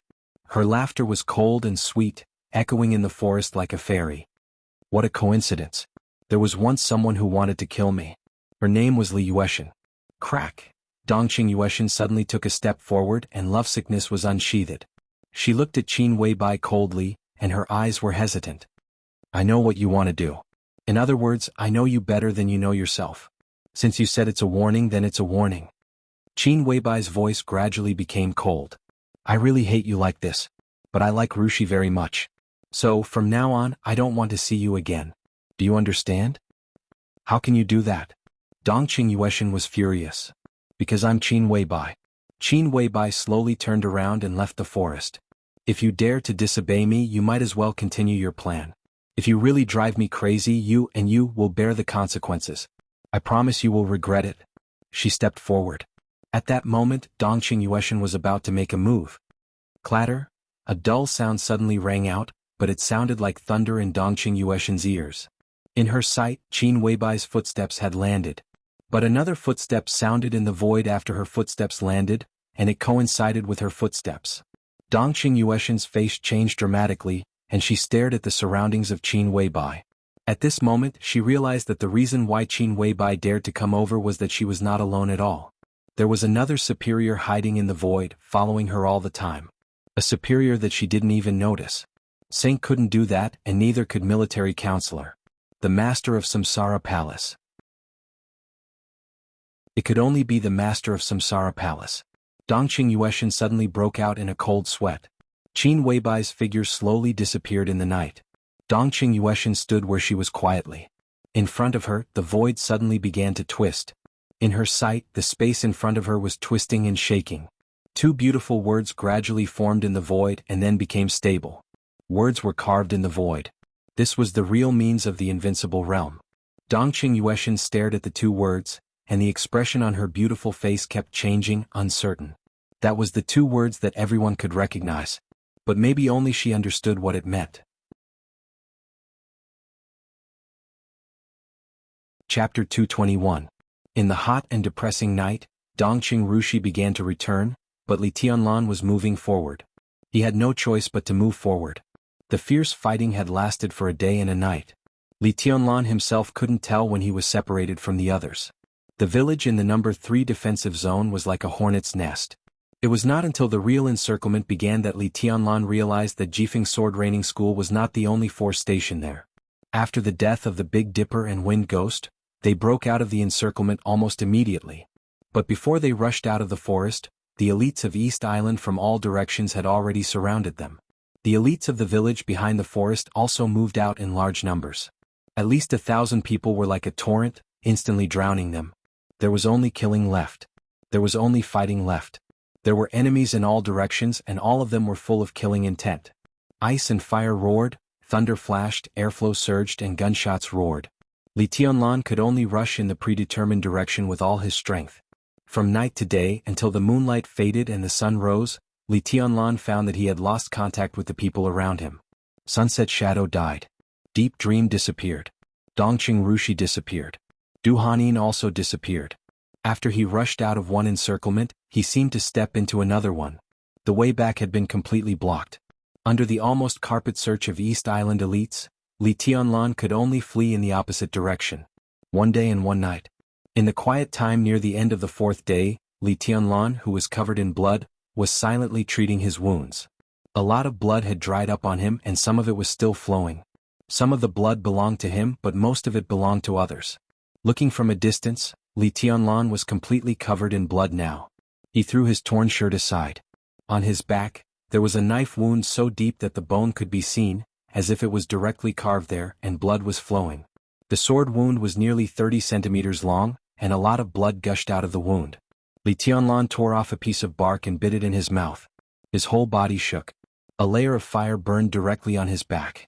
The condensed fire spread along his back and quickly covered the whole wound. Humph! Li Tianlan bit the bark hard.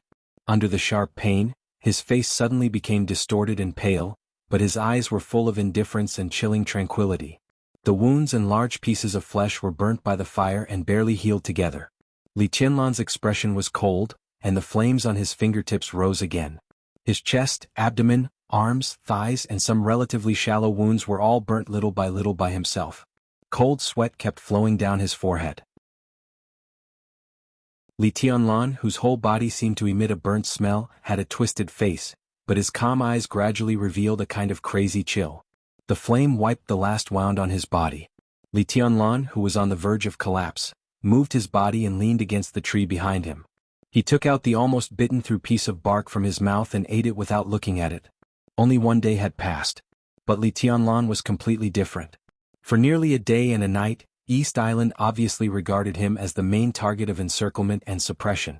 After they blocked his retreat route intentionally or unintentionally, the lineup they sent after him was also suffocatingly luxurious. At first, hundreds of people chased after him non-stop, and then 2 Thundershocking Realm experts joined the team.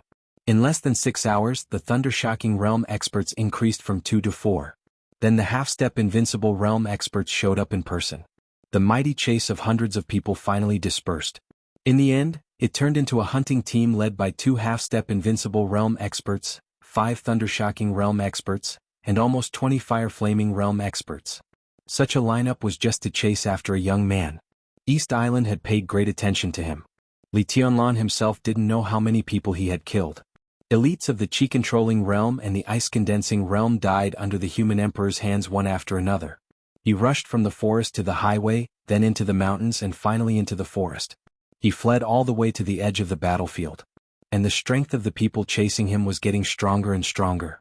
This was totally the cruelest battle he had encountered since he came to East Island. He only remembered that he killed a Thundershocking Realm expert on the other side in the process of fleeing, and the horrible wound on his back was left at that time. The expert of the half-step Invincible Realm attacked in person.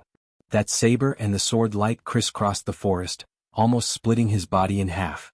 The crazy killing and fighting made him release his deliberately suppressed killing intent and fighting intent uncontrollably. In this state, Li Tianlan's every move carried a kind of sharpness and danger that couldn't be concealed. The high concentration of his willpower made his vigilance and fighting instinct rise to the limit. In the escape and fighting, his speed was getting faster and faster, and his attacks were getting fiercer and fiercer. The flying blood splashed in the screams. He seemed to gradually erase all the emotions except killing. It was like he was awakening or transforming. His willpower kept breaking the limit, and the imperfect heavenly king heart became more and more perfect. The unique technique of Zhuanyuantai focused on the state of mind. The 24 moves of sword, especially the most powerful moves of the absolute sword, demanded more willpower than anything else. In an almost hopeless environment, Li Tianlan saw an opportunity for himself to become stronger. Therefore, although he was fleeing, he did not retreat. Otherwise, in the process of this chase, Li Tianlan saw at least 2 opportunities for him to rush out. Although he wasn't absolutely sure, at least he could get closer to the elites of Jianghu state. But he kept going deep into the enemy's rear and quietly made an arc near the edge of the battlefield. He put himself at death's door. As for whether there would be a light at the end of the tunnel, he didn't even think about it. In the constant chasing and fighting, the desire for powerful strength became a little stronger and became an obsession. He almost instinctively pursued more powerful strength and a more perfect state of mind. This kind of obsession even went beyond life and death. Vaguely he felt oppressed or suppressed. It was as if there was an unknown power, or rather, a power that he had forgotten, that kept on suppressing his increasingly perfect martial will. It was like a shackle. Li Tianlan didn't know what it was. But as his willpower and concentration kept surpassing the peak, in the battle of life and death, the shackles that he ignored and forgot also began to disappear little by little and completely collapsed. It seemed to be right in front of him. Li Tianlan silently gnawed the bark in his hand. Without any replenishment, he sucked the bitter juice of the bark and swallowed the chewed wood. In a trance. He seemed to have returned to many years ago, to the era when he would rather gnaw the bark than drink the smelly porridge. The hard and resilient bark pierced the corner of his mouth. Li Tianlan's eyes were calm, but the corners of his mouth were bleeding, and he was grinning hideously. His aura, which was originally weak, continued to rise. Silent but hysterical madness with a sharp edge brewed and whistled from him, and finally became violent. At this moment, Li Tianlan was like a blazing sun. But it emitted a dark light. This bastard's speed is too fast. In the forest 1 kilometer away from Li Tianlan, a thunder-shocking realm expert in charge of chasing Li Tianlan was gnashing his teeth and cursing, but his footsteps did not stop at all. After nearly a day and a night of pursuit, it was not easy for the escapees, but it was also a kind of torture for the pursuers. In the hunting team, except for the 2 half-step invincible realm experts who looked normal, even several thunder-shocking realm experts, including the 2 experts at the peak of the thunder-shocking realm, were tired and pale, not to mention others. They poured sugary liquids into their mouths as they walked. 6 hours ago, the hunting squad had become scattered and disorganized. In the beginning, 2 half-step invincible realm experts led the team, 5 thunder-shocking realm experts were in the middle, and 18 fire-flaming realm experts were in the rear. But now, only 4 or 5 of the 18 fire-flaming realm experts could barely keep up, and the others had fallen far behind. The formation had been scattered, and the hunting team had become a real team. If it weren't for the saber strike that directly injured Li Tianlan not long ago, perhaps most of the members of the hunting team would have lost their confidence. There are 2 idioms in Jianghu state: an arrow at the end of its flight, or the last radiance of the setting sun. He can't hold on for long. Inform the nearby elites to outflank him from 4 directions. Let's take our time. Don't push him too hard and try to capture him alive. A man walking in the front spoke slowly. He was extremely short and had a baby face. At first glance he looked like a child of 14 or 15 years old. But the so-called child had an extremely fierce aura at this time, and the fierce aura made everyone subconsciously keep a distance from him. He walked alone in the front, like a flash of saber light in the dark. Fierce and dazzling. His code name was Dal. He was one of the deputy commanders of the Divine Wind Force. He was a veteran expert who had been famous for nearly 20 years, and also one of Shinichi Miyamoto's most trusted confidants. With his strength, he was naturally qualified to stay in the temporary headquarters in the mountain, but Shinichi Miyamoto put him outside. Obviously, he wanted him to be the most powerful executor. That little bastard, don't fall into my hands.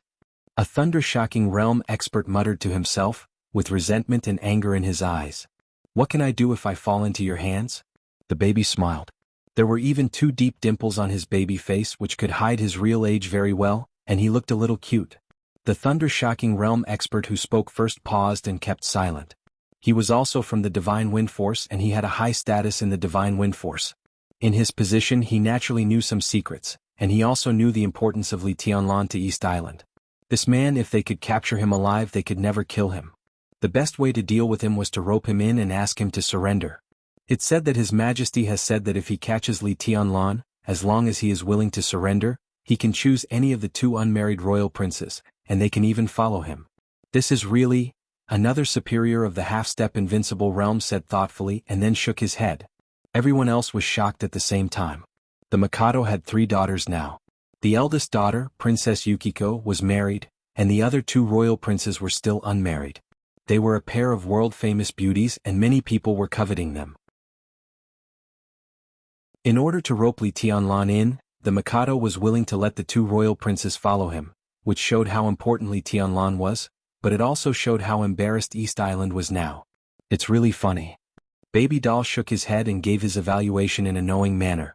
The other superior of the half-step invincible realm with the code name Thousand Face smiled and didn't say anything. He was a burly man who looked very handsome and majestic, but now he was willing to stand behind the baby. The difference in their strength was obvious. When the baby was about to continue talking, the phone suddenly rang. He frowned and picked up the phone. After listening to a few words, his face changed dramatically. The phone was hung up in a hurry. His baby face quickly became gloomy and he was silent. What's wrong? Thousand Face frowned and asked. Half an hour ago, Azure Dragon Gong Sun Chi raided our number 6 stronghold, and 80 elites were all killed. Besides, the Polar Ground Alliance and the Heroes Club joined the battle. The baby's tone was cold. Gong Sun Chi. Thousand Face was shocked. In the whole dark world, Azure Dragon Gong Sun Chi of Jianghu State seemed to be the first person under the invincible realm. Such a figure should have been the key force to change the situation in the final battle, but now he couldn't wait to take action when the final battle just broke out. Obviously they were equally determined to rescue Li Tianlan. Half an hour ago it was Gong Sun Chi. Now maybe Tribulation, Firmament and others had started to take action. The number 6 stronghold was not far from the village where Li Tianlan was ambushed at first. It wasn't a stronghold. Near the village, there were thousands of special warfare elites of East Island stationed. Thousand Faces' face changed in an instant. In order to rescue Li Tianlan, Zhongzhou State was going to rush directly through the area where they were stationed? Did they think it was the time of the final battle? This was definitely an accident. But there were more than one accident. The participation of the Polar Ground Alliance and the Heroes Club was also a huge variable. Thousand Faces' face was gloomy. He gritted his teeth and said, "What should we do? Let's go back and support them." They came to catch Li Tianlan for the victory of the final battle of Changdao. Now Zhongzhou State was attacking where they were, and even figures like Gong Sun Chi took action in person. If they didn't go back to support them, the consequences would be unpredictable. Besides, the Heroes Club and the Polar Ground Alliance were eyeing them covetously. It was impossible for them to help East Island at all. Instead, they would hit them when they were down. He and the Thousand-Faced Assassin were both half-step invincible realm experts. This was the power that was enough to change the situation of the battle. At this time it was not worth it to be dragged here by Li Tianlan. Moreover, the current Li Tianlan was not worthy of their efforts. Ice Bird, Black Shield, continue to chase after Li Tianlan. Ice Bird will take over the command of the nearby area and order the nearby elites to surround him. "The rest of you follow me," Baby Doll said straightforwardly. He glanced at the depths of the forest with a hint of unwillingness in his eyes. He sneered regretfully and said, "Don't worry, he has been hit by my saber. He won't be able to hold on for long. Right now he's definitely not a match for any of you. After capturing him, immediately bring him back to the command center." Ice Bird understands. Among the 5 thunder-shocking realm experts, a beautiful and cold woman took a step forward and said in a deep voice. She and Black Shield were both experts at the peak of the thunder-shocking realm. Any one of them was enough to make Li Tianlan go all out in his heyday. Now that Li Tianlan was seriously injured and they had the cooperation of many nearby elites, catching Li Tianlan was a piece of cake. A hint of unwillingness flashed in Baby Doll's eyes again, but he did not dare to continue to delay. He and Thousand-Faced Assassin took the other 3 thunder-shocking realm experts and directly rushed back. Because she was too excited, Ice Bird's cold and beautiful face directly flushed, which was as delicate and beautiful as a flower. She naturally knew what Baby Doll was unwilling to accept. They had been chasing Li Tianlan for a day and a night, and none of them had given up. It was not because Li Tianlan was worthy of so many forces chasing after him, but because the credit for catching Li Tianlan was too great. Now, with the departure of Baby Doll and Thousand-Faced Assassin, the credit would fall on her. The figures of Baby Doll and Thousand-Faced Assassin disappeared at the end of her sight. Ice Bird took a deep breath and suddenly turned around. She glanced at Black Shield, who was silent, and said without hesitation, "Go." Less than a dozen meters behind Ice Bird and Black Shield, the void fluctuated imperceptibly. "What an idiot." Evil, the only invincible realm killer in the dark world, sneered. Then he restrained all his aura and followed behind the two quietly. As an invincible realm expert, he could be said to be one of the first people to find Li Tianlan's traces. The two were even 20 meters away from each other when they were closest to each other. But Evil never made a move. He really did not lie to Shinichi Miyamoto. He did feel a kind of vague danger from Li Tianlan, the weak young heavenly son. This feeling was very strange, but it made him not dare to act rashly. Now Li Tianlan was seriously injured. It was good to let the two idiots in front of him test the water first. Evil's figure completely merged into the void. He held a ring-like emerald disc in his hand and was getting closer and closer to Li Tianlan. Under the tree hundreds of meters ahead. Li Tianlan swallowed the last piece of bark, and his calm eyes suddenly lit up. 2 footsteps were getting closer and closer to him. There were only 2 people. In the darkness, he held the human emperor and stood up calmly. The crazy killing intent instantly surged around him. When his willpower was absolutely concentrated, he once again felt the unknown shackles, and he also saw an opportunity. He raised his arm in the gun. Li Tianlan took a step forward in the direction where the pursuers were rushing from. It was a small step, but it was also a big step. With this step, Li Tianlan's aura suddenly soared from the stabilization phase of the ice-condensing realm to the peak. The 4th day was coming to an end.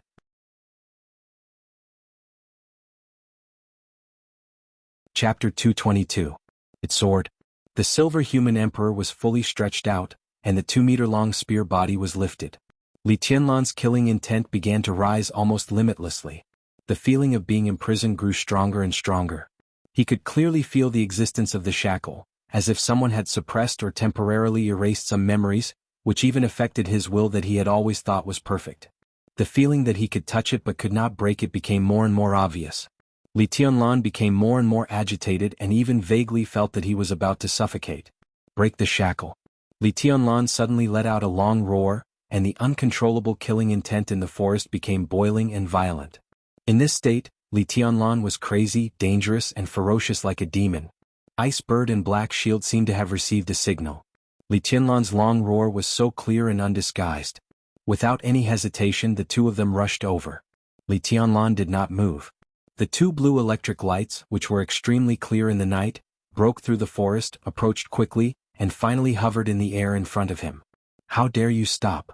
Ice Bird stood in front of the Black Shield and sneered. She was an extremely beautiful and charming woman.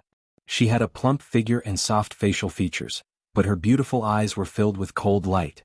She looked awe-inspiring and cold. She spoke Chinese and her pronunciation was perfect. "With just the two of you, you really dared to chase after me?" Li Tianlan's tone was calm, but his momentum was completely violent. The crazy killing intent turned into sword intent as he spoke, and the whole forest seemed to be shaking under the sword intent. "So what if there are only two of us?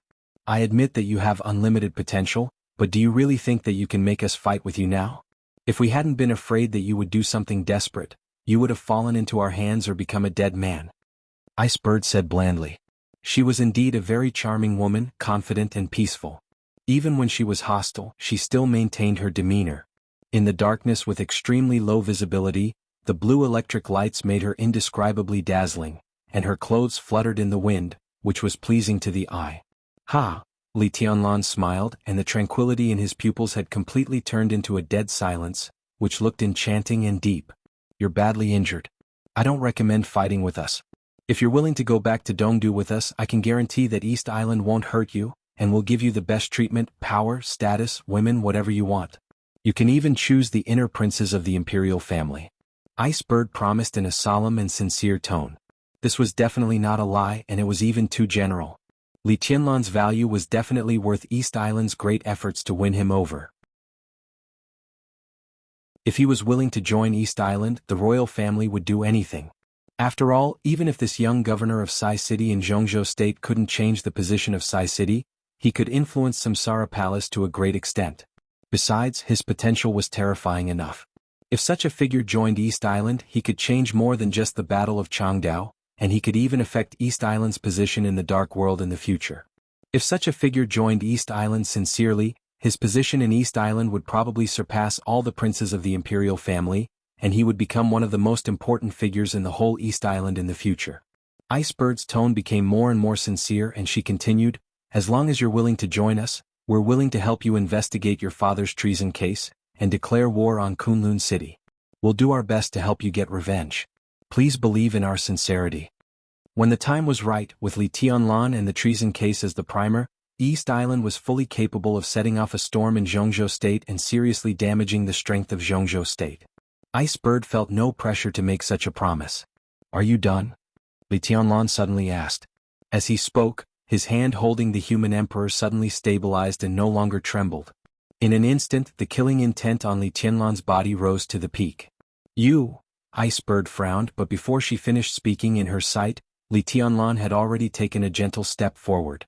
Dozens of meters away, a spot of silver light suddenly enlarged. Just one step.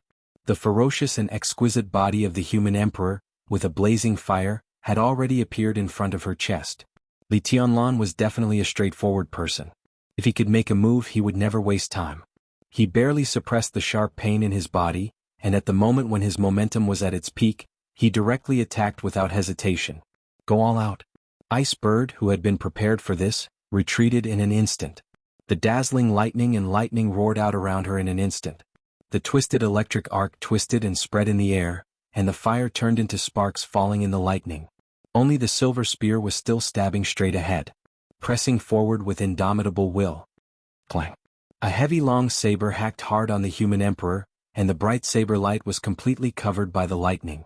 The blade cut through the air and the sound was like thunder. The sound of gold and iron colliding rang out. A large expanse of lightning bloomed where the saber and the spear collided, and countless trees were completely shattered by the huge force. Icebird's figure was blocked by a burly and dark Black Shield. Black Shield was expressionless. He clenched the long saber with both hands, and the violent power suddenly poured into his arms. He chopped down hard with the saber. Li Tianlan did not dodge, but his figure became faint in an instant. There was only a shadow left in front of Black Shield, and Li Tianlan had already appeared behind him. The long spear whistled in the air, and the huge spear shadow smashed madly at Black Shield's back. The saber cut through the shadow. Black Shield growled, and the momentum of the saber instantly turned into a sweep. The heavy blade went up against the momentum. In the dazzling light and shadow, Li Tianlan pressed down wildly with the long spear in his hand, and at the same time, kicked Black Shield hard in the chest. Swish! The sharp sword cut through the air, and the sharp sound of the air being cut rang out. The sound seemed to come from afar, but in the blink of an eye, it had reached Li Tianlan's back. Dark ambush. It was the most quintessential unique skill of Wuxia Palace, which combined hiding, killing, dodging, and attacking. The figure of Icebird, who had been forced back by the spear, seemed to suddenly appear in the void. Holding a short saber, she became one with the saber and directly crashed into Li Tianlan. In the dazzling light and shadow, a roar suddenly came out that went straight into the sky. The sound was so fierce and clear, and it was a kind of madness and violence that ignored everything. The long spear moved rapidly along the blade from the tip to the hilt, and Black Shield's hand holding the saber slid down. The ferocious and elegant spear tip and blade of the human emperor swept through the void. Spin. Controlling the sword with the spear. The eighth blade, burning sky. Li Tianlan's already extremely high aura rose again in an instant. After successfully breaking through from the stabilization phase of the ice-condensing realm to the peak phase, Li Tianlan once again began to forcibly use his peak state. He did not forcibly restore to the thundershocking realm, but the power of this sword was infinitely close to the half-step thundershocking realm. With Li Tianlan as the center, the violent sword intent broke out unscrupulously around him. The flames rose to the sky, and the sword energy swept in all directions like a spreading halo. For a moment, both Black Shield and Icebird could not help but retreat. The two were facing in completely opposite directions. As they retreated, the distance between them was suddenly widened. Li Tianlan's body bore the great power beyond his realm, and the severe pain seemed to tear his flesh. He roared wildly, and the absolutely condensed willpower hit the shackles in his mind. The shackles were trembling, and Li Tianlan's body was also shaking. At all costs, Li Tianlan roared. In the sword intent of the eighth blade, which had not yet subsided, he suddenly raised his long spear and rushed to Icebird. There was no shadow formula or 24 moves of sword. The silver light whistled in the air. This was Li Tianlan's purest strength and speed. It was surging. Where the silver spear pointed, everything was destroyed. The sixth blade a drifting cloud. It was the most distant and freehand move in the 24 moves of sword, but in Li Tianlan's hands, it became an extremely violent and domineering move. The long spear was like a meteor stabbing Icebird in the air. The long spear was moving forward. Li Tianlan's figure seemed to have disappeared. There was only a silver spear left in Icebird's eyes. It was a pure spear, an arrogant spear, a spear that looked down on the world and regarded the whole world as nothing. At this moment, Li Tianlan's willpower was focused to the highest point in his life, and the strong shackles in his mind finally began to break bit by bit. Break. Icebird's sharp and long howl pierced the eardrums. In the face of this unavoidable blow, she did not step back at all. The short knife in her hand, which was different from the Black Shield style, was suddenly raised. She let go. The long knife hung in the air. Icebird's arms opened and shook violently. Lightning sputtered like a waterfall. A curtain-like light composed of pure lightning directly blocked in front of Icebird. The dazzling blue light was extremely restrained, and the lightning, which looked a little dim, was like water mist, completely blocked Icebird's figure behind. This was one of the strongest defensive unique skills in Wuxia Palace, even in the entire East Island and even in the entire Dark World. Invincible protection. In terms of defensive power, this was definitely the most headache-inducing unique skill. But the biggest drawback of this move was that it could not exist for a long time. To be exact, this light curtain could only exist for a short moment. But this moment was enough for Icebird. The moment the silver light in her sight was about to approach, the light curtain was completely formed. Boom! The silver spear and the light curtain collided fiercely. Li Tianlan's pupils were as bright as stars, and all his power burst out at the same time. Forward! He would rather die than retreat. The light curtain shook violently, and the almost invincible human emperor kept tightening. The body of the spear began to bend in the strong impact, as if it could not bear the gravity and was about to collapse. Ah! Li Tianlan roared wildly. At the moment when his willpower rose to the apex, a slight cracking sound rang out, extremely clear. At this moment, Li Tianlan could clearly feel that the shackles in his mind were completely broken. Pictures suddenly appeared in his mind one after another. They were the suppressed memories, or rather, the suppressed willpower. The Li family has two unique skills. The map of God of War is well known in the world, and the other is not a unique skill, which is hypnosis. This is the extreme of hypnosis, which was left by the founder together with the map of God of War, just like the 24 moves of sword of the Li family. I can use this to suppress your willpower. If you can break through one day, you will be invincible when you are 30 years old. Those pictures that had been suppressed in the deepest part of his memory emerged one after another, more and more.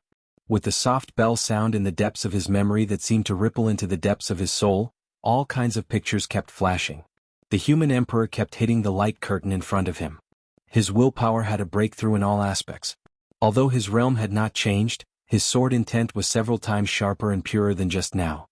You have to remember that the real invincibility is not the unique skill or the realm. For the Li family, the invincibility is the sword intent, and only the sword intent. I have a bright pearl. For me, my martial arts should not only be about the sword. The 24 moves of sword are the martial arts of the founder, but not all of them are mine. One day I will surpass the founder. It had been locked up for a long time. I have been mediocre all my life. I seem to be high-spirited, but in fact I am indecisive. Tianlan, I have a dilemma. I don't know how to make a decision, so I can only be impartial. You fight for the Li family. If one day you are smashed to pieces, I hope you won't blame me. What do you mean? If you can get out, you will know. I was wrong. Today the dust had cleared. Some things are done. Remember, don't look back. It shone through the mountains and rivers. Boom. The tip of the spear was twisted in the light curtain.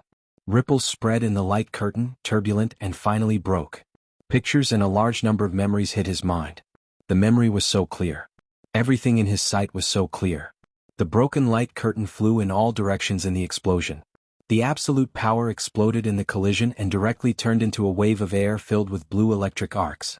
The air wave was spreading, and the forest within a radius of tens of meters was completely flattened in the deafening sound. The ice bird in the front and the black shield in the back were completely unbalanced in the air wave and flew backward. Li Tianlan was teetering in the center of the air wave, but his eyes had turned from trance to clarity. The ice bird with an incredulous face drifted in the air wave. This rare beauty in the dark world opened her small mouth and struggled in the air, looking helpless and delicate.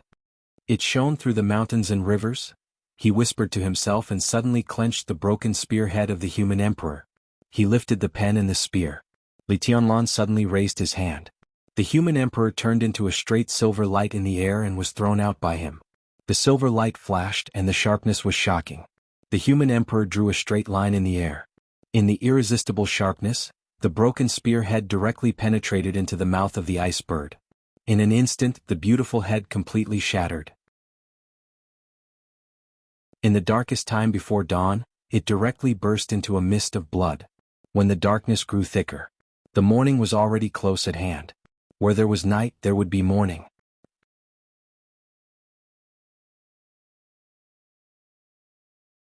Chapter 223.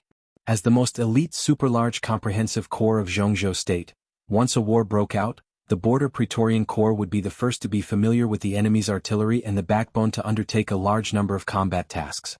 In times of peace, it was the iron wall of Jianghu state, and in times of war, it was the sharp sword of Jianghu state. This super force of nearly 600,000 people had been given too many sacred duties by the whole Jianghu state since its establishment. It had been glorious to the peak and had fallen to the bottom. Since Dongqing Wudi, the god of massacre of Jianghu state, took charge of the Border Control Corps, the light of the Border Control Corps was still dazzling. It was a blood-red light. Dongqing Wudi made the Border Control Corps because he pulled the most destitute Border Control Corps out of the shadow of the treason case. The Border Control Corps also made Dongqing Wudi. Because of the existence of the Border Control Corps, Dongqing Wudi's god of massacre could be famous in the dark world. Thunderbolt, Pegasus, Blood, Wild Sand, and Black Dragon. These 5 corps could be said to be the most important parts of the Border Praetorian Corps, and Dongqing Wudi basically spent most of the year in these 5 corps. The Pegasus Corps was stationed on the border of Tibet in Jianghu State. The headquarters of the Blood Battalion was located on the border of Nanyun. The Wild Sand Battalion guarded the Beijiang of Jianghu State. The Black Dragon Corps guarded the northeast gate of Jianghu State. The Thunderbolt Corps was directly under the command of Dongqing Wudi, the commander of the Border Control Corps. It was also the smallest troop with a total size of less than 20,000 people, but they were all the elites of the elites. Dongqing Wudi had been in control of the Border Control Corps for nearly 20 years, and the Thunderbolt Corps had always followed him. Wherever the god of massacre pointed, the Thunderbolt Corps would follow. This was a real battle-hardened army. Each of the more than 20,000 people in it could be said to be Dongqing Wudi's personal soldiers and the greatest pride of the Border Control Corps. The beginning of August was destined to be an eventful period in the Dark World. North America was in turmoil, Northern Europe was in constant chaos, and the final battle of Changdao was hanging in the balance. East Asia was in turmoil again. There was a sudden chaos in the south of Annan State, which bordered Jianghu State.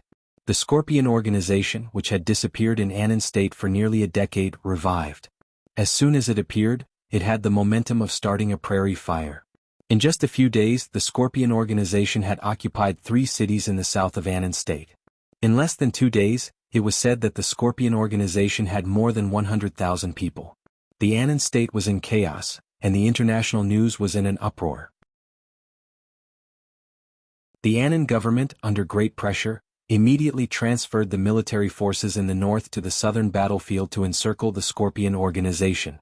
Intentionally or unintentionally, the northern part of Annan State bordering Nanyun of Jianghu State became unprecedentedly empty.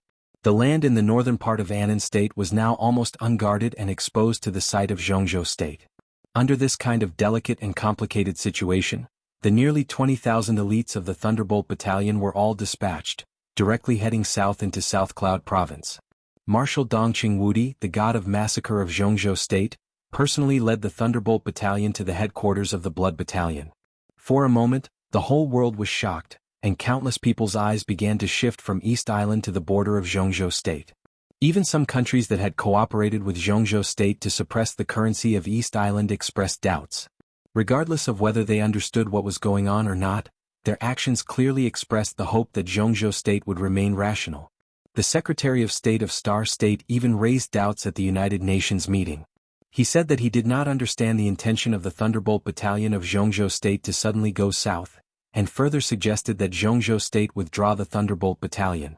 The spokesman of Gaul also euphemistically said that when the northern part of Annan State was empty and its main force was suppressing the rebellion in the south, the behavior of the Thunderbolt Battalion going south would only cause panic and misunderstanding in Annan State. The spokesman of the British state was sharper. The other side almost made it clear that Jianghu State had bad intentions. He not only suggested that Jianghu State withdraw the Thunderbolt Battalion, but also suggested that the Blood Battalion stationed on the border of Nanyun should also withdraw some distance at the same time to show sincerity. In this regard, the spokesman of Jianghu State who attended the United Nations meeting just sneered without any explanation. Dongqing Wudi was even more straightforward. In an environment where both sides were well aware of it, in the voice of doubt, the god of massacre of Jianghu State not only did not order a retreat, but directly ordered the Blood Battalion and the Thunderbolt Battalion to advance a distance of 10 kilometers. The international doubts turned into doubts, doubts into denunciations, denunciations eventually escalated into curses, and then almost repeated threats. Jianghu State kept silent. The Border Control Corps didn't say a word.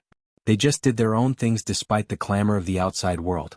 The border of Nanyun was sultry and oppressive.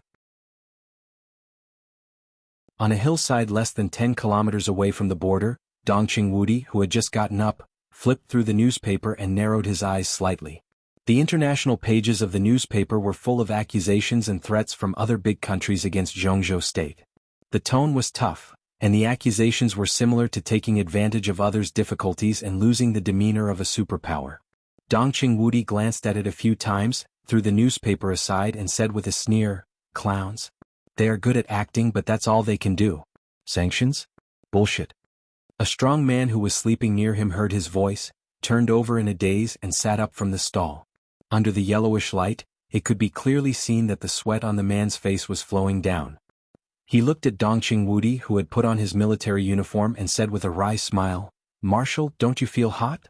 Although the conditions of the Blood Battalion are ordinary, in the temporary camp, the marshal's tent should be equipped with an air conditioner or an electric fan. "What are you doing?" As he said this, he stood up from the blanket. As he moved, his body was suddenly covered with a thin layer of ice. When the thin ice appeared, there was suddenly a little coolness in the stuffy tent. Experiencing life. Dongqing Wudi didn't look back. He lit a cigarette and said in a calm tone, "This damn life." The man cursed, looking puzzled. He was as tall as Dongqing Wudi. He was thin, but his face was extremely rough. His dark skin shone with an oily luster, and he looked extremely strong and fierce. However, at this time, this general of Jianghu state, whose words carried weight in the Blood Battalion, stood next to Dongqing Wudi without any power. He was honest and even a little honest. General Wang Wantian, the commander of the Blood Battalion. This was Dongqing Wudi's old subordinate. He was also one of Dongqing Wudi's most trusted people in the Border Control Corps. There is a place near here that also has no air conditioner or electric fan. It has been many years. Dongqing Wudi walked out of the tent with a cigarette in his mouth, and his expression was calm. "I'm going out for a walk." More than 100,000 people in the Blood Battalion, plus less than 20,000 people in the Thunderbolt Battalion, had dispersed 2 days ago. The army was scattered on the long border, ready to fight. At this time, Dongqing Wudi was at the forefront of the border. Only 10,000 elites of the Thunderbolt Battalion were left here. The 10,000 people used this hillside closest to the border as a temporary camp. A large number of tents were pitched on the ground, endless. Although it was not as desolate and heroic as the headquarters of the Blood Battalion, it had its own silent and iron-blooded flavor. Dongqing Wudi moved forward slowly. After less than a kilometer, there appeared a big drum with a diameter of nearly 5 meters in front of him. The material of the big drum was like wood. It had stood on the border for decades, weathered by the wind and the sun, but it had not changed at all. This drum was called Family and Country, and 19 years ago it was called Shenyuan. This was a big drum that could withstand the full force of a half-step invincible realm expert. This was the big drum that Li Honghe, the patriarch of the Li family, had personally built on the border. There were 13 big drums on the border between Nanyun and Annan State. When the war broke out, the sound of the drums was enough to spread over hundreds of kilometers of the border. When the war broke out, when all advanced means of communication were ineffective, the way of drumming became particularly important. Therefore, the drum language was basically something that every soldier of the Border Praetorian Corps could understand. Dongqing Wudi came to the big drum and picked up the drumsticks. When the sun rose on the horizon, the dull drum sound vibrated several times in an instant, spreading through the mountains and rushing into the forest. After a while, the 13 big drums sounded at the same time. The drum sound was dull, resounding through the border, but conveying only one meaning. In this battle, no one was left alive. All the soldiers heard it. And now, in a small camp that did not belong to the Border Praetorian Corps, in a meteorite forest on the border, everyone also heard it. The drum sound was vague and clear. It spread to this camp and also broke the silence of this camp. In an attic near the center of the camp, Li Honghe, who had stayed here for nearly 20 years, walked out of the door and looked at the distant sky in a trance. Listening to the drum sound that seemed to be near and far, he murmured, "It's Shenyuan. No, it's the homeland now." The morning wind blew his shabby clothes. The old man slowly went downstairs with a complicated expression. All the people in the camp were awakened by the drum sound. They silently walked out of their dormitories and came to the old man. The old man walked to the center of the camp and stood under the Jianghu state star flag fluttering in the camp. He looked at the flying flag in silence. After a long while, he took a gentle step forward. "Your Highness." In the crowd gathered behind him, a voice sounded in a complicated tone. Li Honghe slowly turned around and looked at these old subordinates who had been with the Li family for many years, with a peaceful look in his eyes. In his sight, there were faces full of entanglement. "The knot in your heart hasn't been solved?"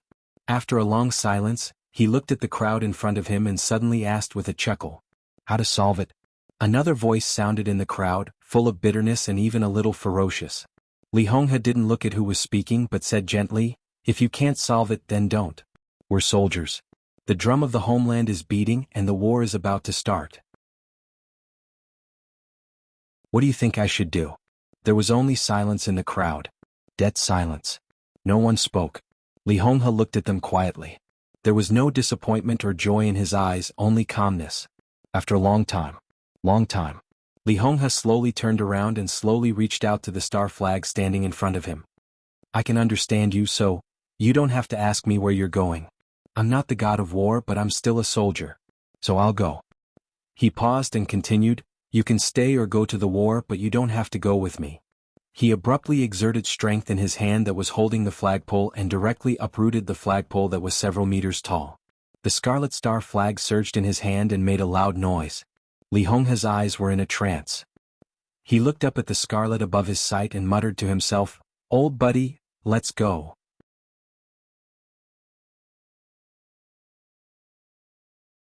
Chapter 224. When the dull drums echoed clearly on the border, General Wang Wantian, the commander of the Blood Battalion, also walked out of the tent and came behind Dongqing Wudi.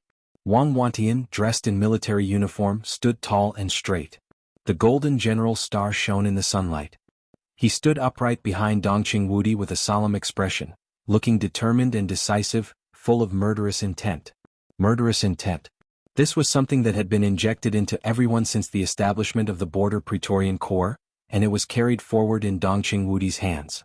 For many years, the Border Control Corps could be said to be the most bloodthirsty army in the world. Have they arrived yet? The drums vibrated in the air. Dongqing Wudi, who was also in military uniform, had put down the drumsticks and turned to ask Wang Wantian behind him. They're all on the way. Wang Wantian nodded and said, I just called Han Bing. You should be able to arrive first. General Wang Wantian, the commander of the Blood Battalion. General Shi Hanbing, the commander of the Wild Sand Battalion. General Xiao Dongzhan, the commander of the Pegasus Battalion. General Cheng Huaining, the commander of the Black Dragon Battalion. These four, together with Thunder God, the deputy commander of the Thunderbolt Battalion from the Dongqing clan, could be said to be the strongest 5 tiger generals in Dongqing Wudi's hands and one of the pillars of the entire Border Control Corps. When the entire Border Control Corps was under international public opinion, no one expected that Dongqing Wudi not only remained unmoved, but also directly conveyed a secret military order to let the commanders of the other 3 legions rush to the Nanyun border overnight. However, such news could not be kept a secret. It might be leaked in one day at the latest. One day later, where would they be? Wang Wantian was in a daze and subconsciously looked at Dongqing Wudi in front of him. It seemed that the marshal did not want to hide such news from the beginning. Pass the order. Dongqing Wudi's cold voice sounded in front of him. Wang Wantian stood up straight reflexively. At this moment, the general, who was also famous in Jianghu state, seemed to have become the rash young man who charged recklessly after receiving Dongqing Wudi's order many years ago. Let Shi Hanbing come to see me. Cheng Huaining goes to line 2, and Xiao Dongzhan to line 3. Don't take the initiative to attack unless there are special circumstances. Dongqing Wudi said slowly. Wang Wantian responded instinctively. Then he asked blankly, Marshal, are we going to make a move now? After all, Dongqing Wudi arrived at the Blood Battalion in a hurry. When the news of the Scorpion organization of Annan State reached Zhongzhou State, Dongqing Wudi rushed over as soon as possible, but it only took him 2 days. So many arrangements were made in a hurry and even a little rough. He only made a general arrangement. Nearly 200,000 people of the Blood Battalion had been scattered on the border of Nanyun and were simply divided into several key points. The headquarters of the Blood Battalion was the number 1 point, with the fewest personnel left behind, but the most heavy firepower. The west side of the border was point 2, and the east side was point 3. The number of people was roughly equal. 3 points, more than 100,000 people, had firmly guarded the territory of Zhongzhou State. The 10,000 elites of the Thunderbolt Battalion led by Dongqing Wudi were at the forefront. They were not responsible for guarding but taking the initiative to attack. Therefore, Dongqing Wudi called in the commanders of the other 3 legions and left Wang Wantian and Shi Hanbing at the forefront. Shi Hanbing and Wang Wantian followed Dongqing Wudi the earliest, and their strength was also the strongest. Both of them were very close to Dongqing Wudi's strength.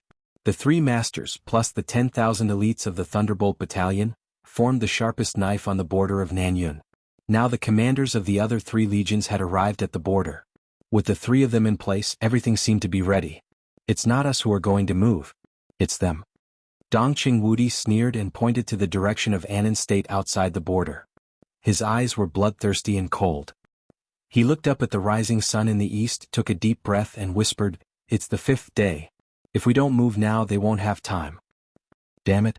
Wang Wantian clenched his fist, and the dazzling blue lightning bloomed in his palm. In a trance, it seemed to overwhelm the sun on the horizon. Those people are so damn shameless.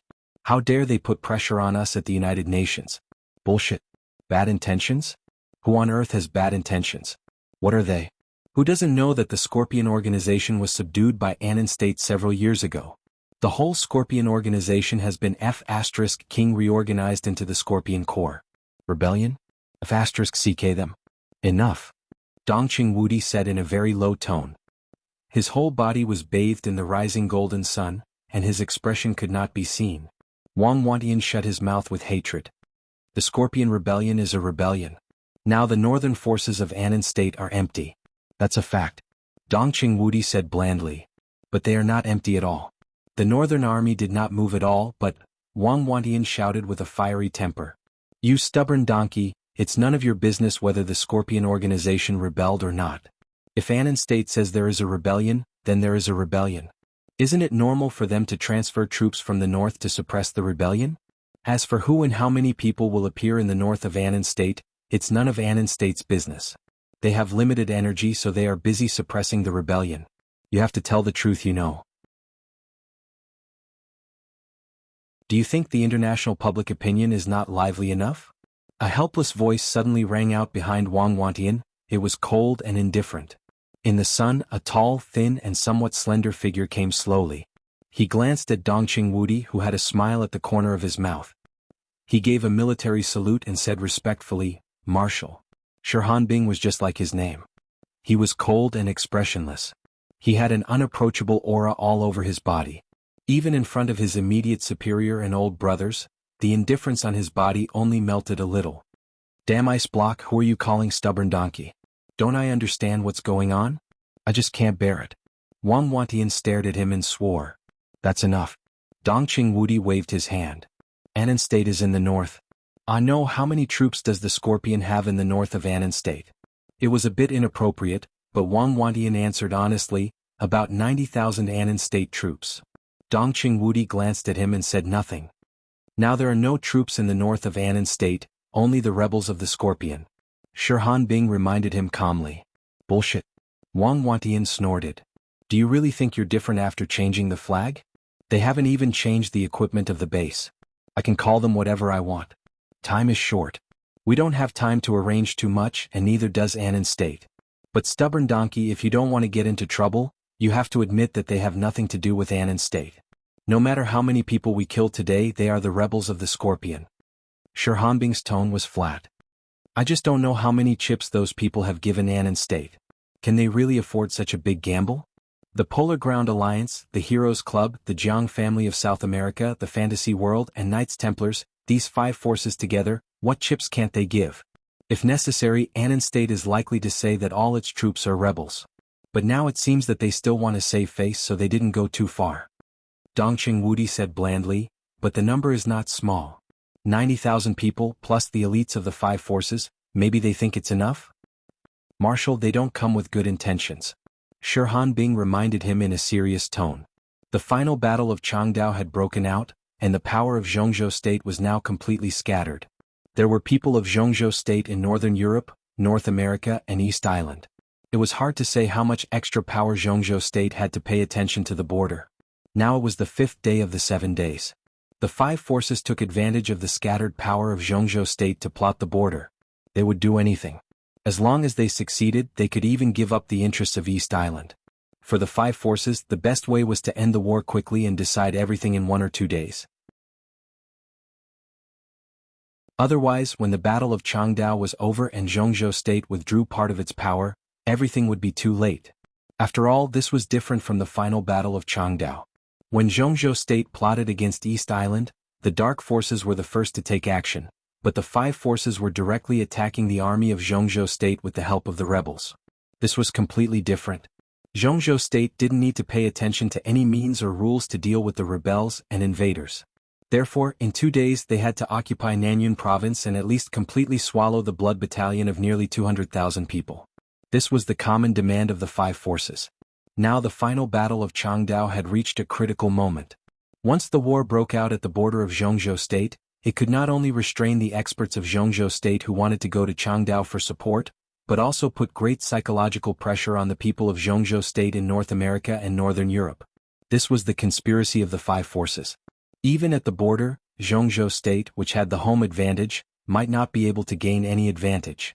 It was no exaggeration to say that once the war started, the four battlefields would be full of variables. However, the biggest variable was not in these four battlefields. "Marshal, are the higher-ups ready?" Hanbing asked in a low voice. "Yes, but the opponents are not idle. We can only fight to the death." Dongqing Wudi shook his head and sighed. Hanbing moved the corner of his mouth and murmured, "The most important thing is Huading. Huading. Huading." Wang Wantian's body shook violently. At this time, Huading seemed calm and peaceful, but inside Huading, there were 5 invincible realm experts and countless foreign elites. Jianghu state was close to its limit by dividing 3 battlefields. If the border conflict broke out, how much power could Jianghu state spare to support the border control corps? Too little didn't work. If there were too many, what about Huading? The general trend was in chaos. Maybe Dongqing Wudi was right. Even if they were prepared, under the change of the general trend, all they could do was to fight to the death.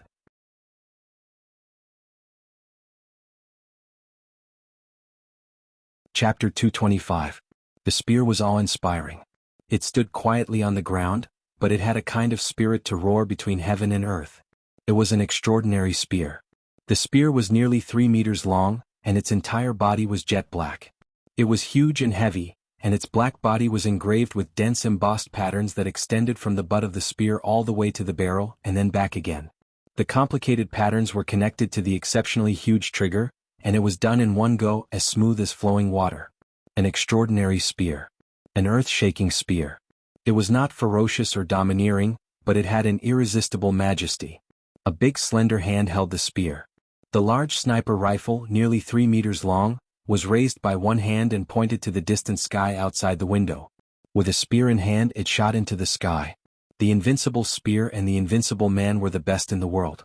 Good spear. An old sigh with a smile came from behind.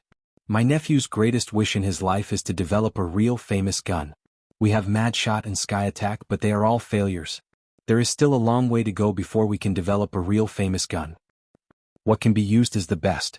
Although a famous gun is strong, how many people can exert its greatest power? Even I can pull the trigger, but the trigger can't be pressed to the bottom. I can't exert its greatest power. It's a pity in my life. For hundreds of years, it must be the loneliest.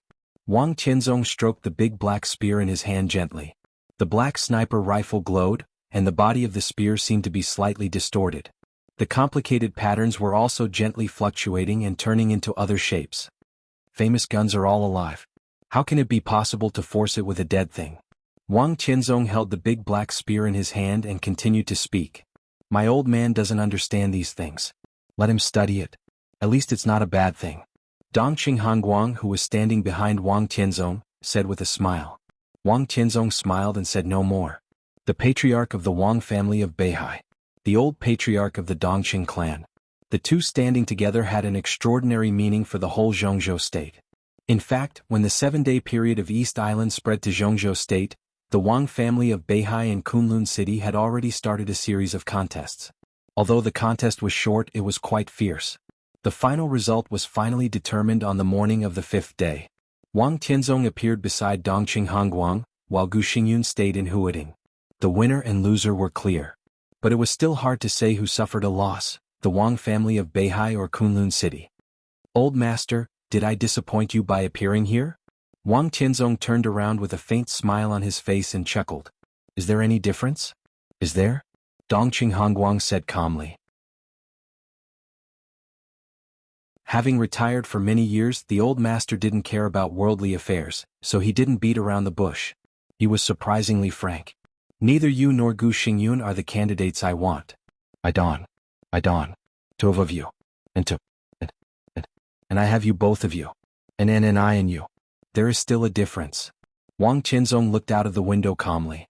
I know who you are thinking of. Situt Songyue is not in Jianghu state. Even if she is, she may not be able to survive this battle.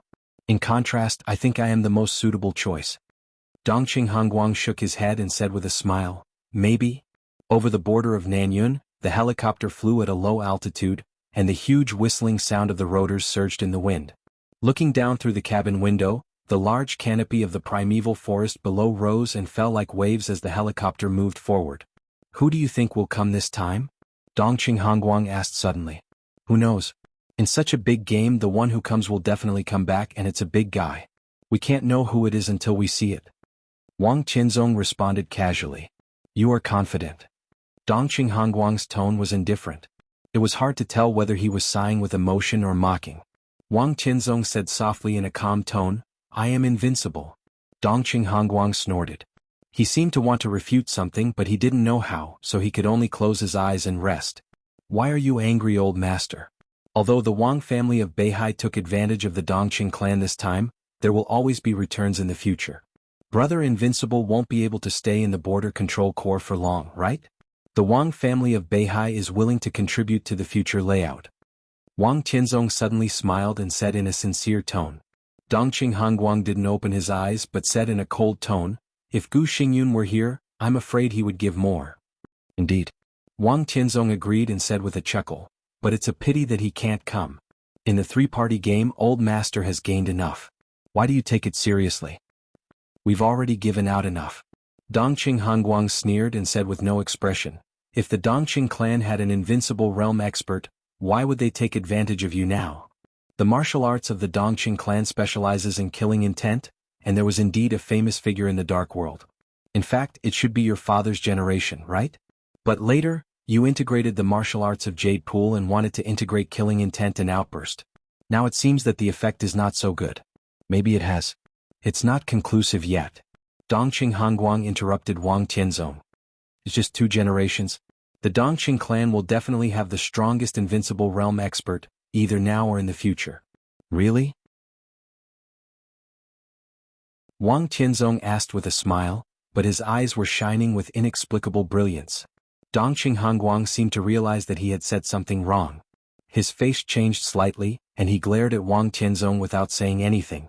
The helicopter flew over the primeval forest and quickly approached the border. They're coming. Wang Tianzong looked out of the window and suddenly said. In his sight, the 10,000 Thunderbolt Battalion led by Dongqing Wudi had appeared in front of him. Farther away through the primeval forest, standing on the helicopter and looking down, countless dense figures were constantly rushing forward. Countless figures were reuniting one after another. It was the territory of Annan State, but the vanguard troops had entered the border of Jianghu State. Was mighty. Like a black tide. Dongqing Hongguang was already standing beside Wang Tianzong, looking at the black tide at the end of his sight with a solemn expression. I'm going. Wang Tianzong said slowly. He opened the door of the cabin and jumped down without hesitation. The wind was cold in the air. The black big spear in his hand was constantly deformed, broken, and twisted in the violent wind. The unknown black metal changed very quickly. Finally, the big spear disappeared, and in Wang Tianzong's hand, there was a ferocious-looking black arm guard. His body fell to the ground, and he looked at the arm guard on his right hand that covered his whole arm, expressionless. The 5 superpowers in the dark world conspired to the border of Jianghu State and even used Annan State. This move made it clear that they wanted to annex the entire Blood Battalion and even Nanyun Province. Such a big plot, there must be a final figure. Knowing that he and Gu Xingyun were in Jianghu State, such a final figure was definitely a top enemy on the divine list. Wang Tianzong's biggest task in coming to the border this time was to kill the invincible realm expert pushed out by the 5 superpowers. As long as the opponent died, it would be time for Jianghu State to fight back. The general trend was turbulent. A slight tilt of the delicate balance was enough to affect the outcome. Wang Tianzong calmly stroked the black arm guard on his hand. The murderous weapon was in his hand. He was fearless. This black big spear and this black arm guard were the most precious weapons of the Wang family of Beihai. It ranked first among the 12 murderous weapons in the dark world. The spear was named Human Emperor. The black tide rushed to the border. Tens of thousands of people charged from different directions, and the entire border jungle was shaking. But there was dead silence in front of Dongqing Wudi. The 10,000 elites of the Thunderbolt Battalion had already assembled. People all over the mountains stood in front of Dongqing Wudi in silence. Only their fanatical eyes were focused on Dongqing Wudi. There was no fear, only the most unyielding fighting spirit. Dongqing Wudi stood calmly under the war drum of the family and country. His face was calm. The footsteps at the border rushed over like a landslide and a tsunami, getting closer and closer. Vigorous and vigorous. Dongqing Wudi, who had been silent, finally took a step forward. There was no blood-boiling speech. His voice was very calm, and within the calmness, there was a kind of craziness that was suppressed to the extreme. If the armed forces of other countries enter the border of Jianghu state, they are invaders. Dongqing Wudi said in a low voice, which was not loud but clearly sounded in everyone's ears. The enemy is coming. Thunderbolt Battalion, follow me to kill the enemy. None of our enemies will survive. Kill. The 10,000 Thunderbolt Battalion roared at the same time, like a tsunami. To Jianghu state. Facing everyone, the most legendary marshal of Jianghu state picked up his kettle and looked solemn. To the marshal. The 10,000 Thunderbolt Battalion picked up their kettles at the same time and said in unison. Dongqing Wudi suddenly burst out laughing. He raised his head, poured all the liquor in the kettle into his mouth, and threw the kettle away. He turned around. In his sight, countless enemies rushed forward, all dressed in black. The vanguard troops had rushed into the forest. The mountains and plains were all covered with black clothes. They were armed to the teeth. Dongqing Wudi's eyes flashed with a trace of amazing killing intent, and he suddenly reached out his hand. Under the war drum of the family and country, the drumsticks suddenly fell into Dongqing Wudi's hands. Dongqing Wudi strode forward, and the drumsticks fell on the war drum of the family and country with all their strength. The fierce drumming sounded throughout the border in an instant. The war drum was like thunder, and the sound wave that swept everything went straight into the sky and shook the clouds away. Dongqing Wudi's roar sounded in the drumming, with a heroism and fighting spirit from the soul, shaking the sky.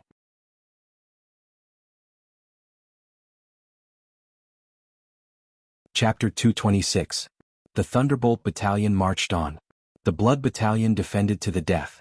This was the plan that had been made from the beginning. The war this time could be said to be unexpected. Time was tight, and neither side was fully prepared.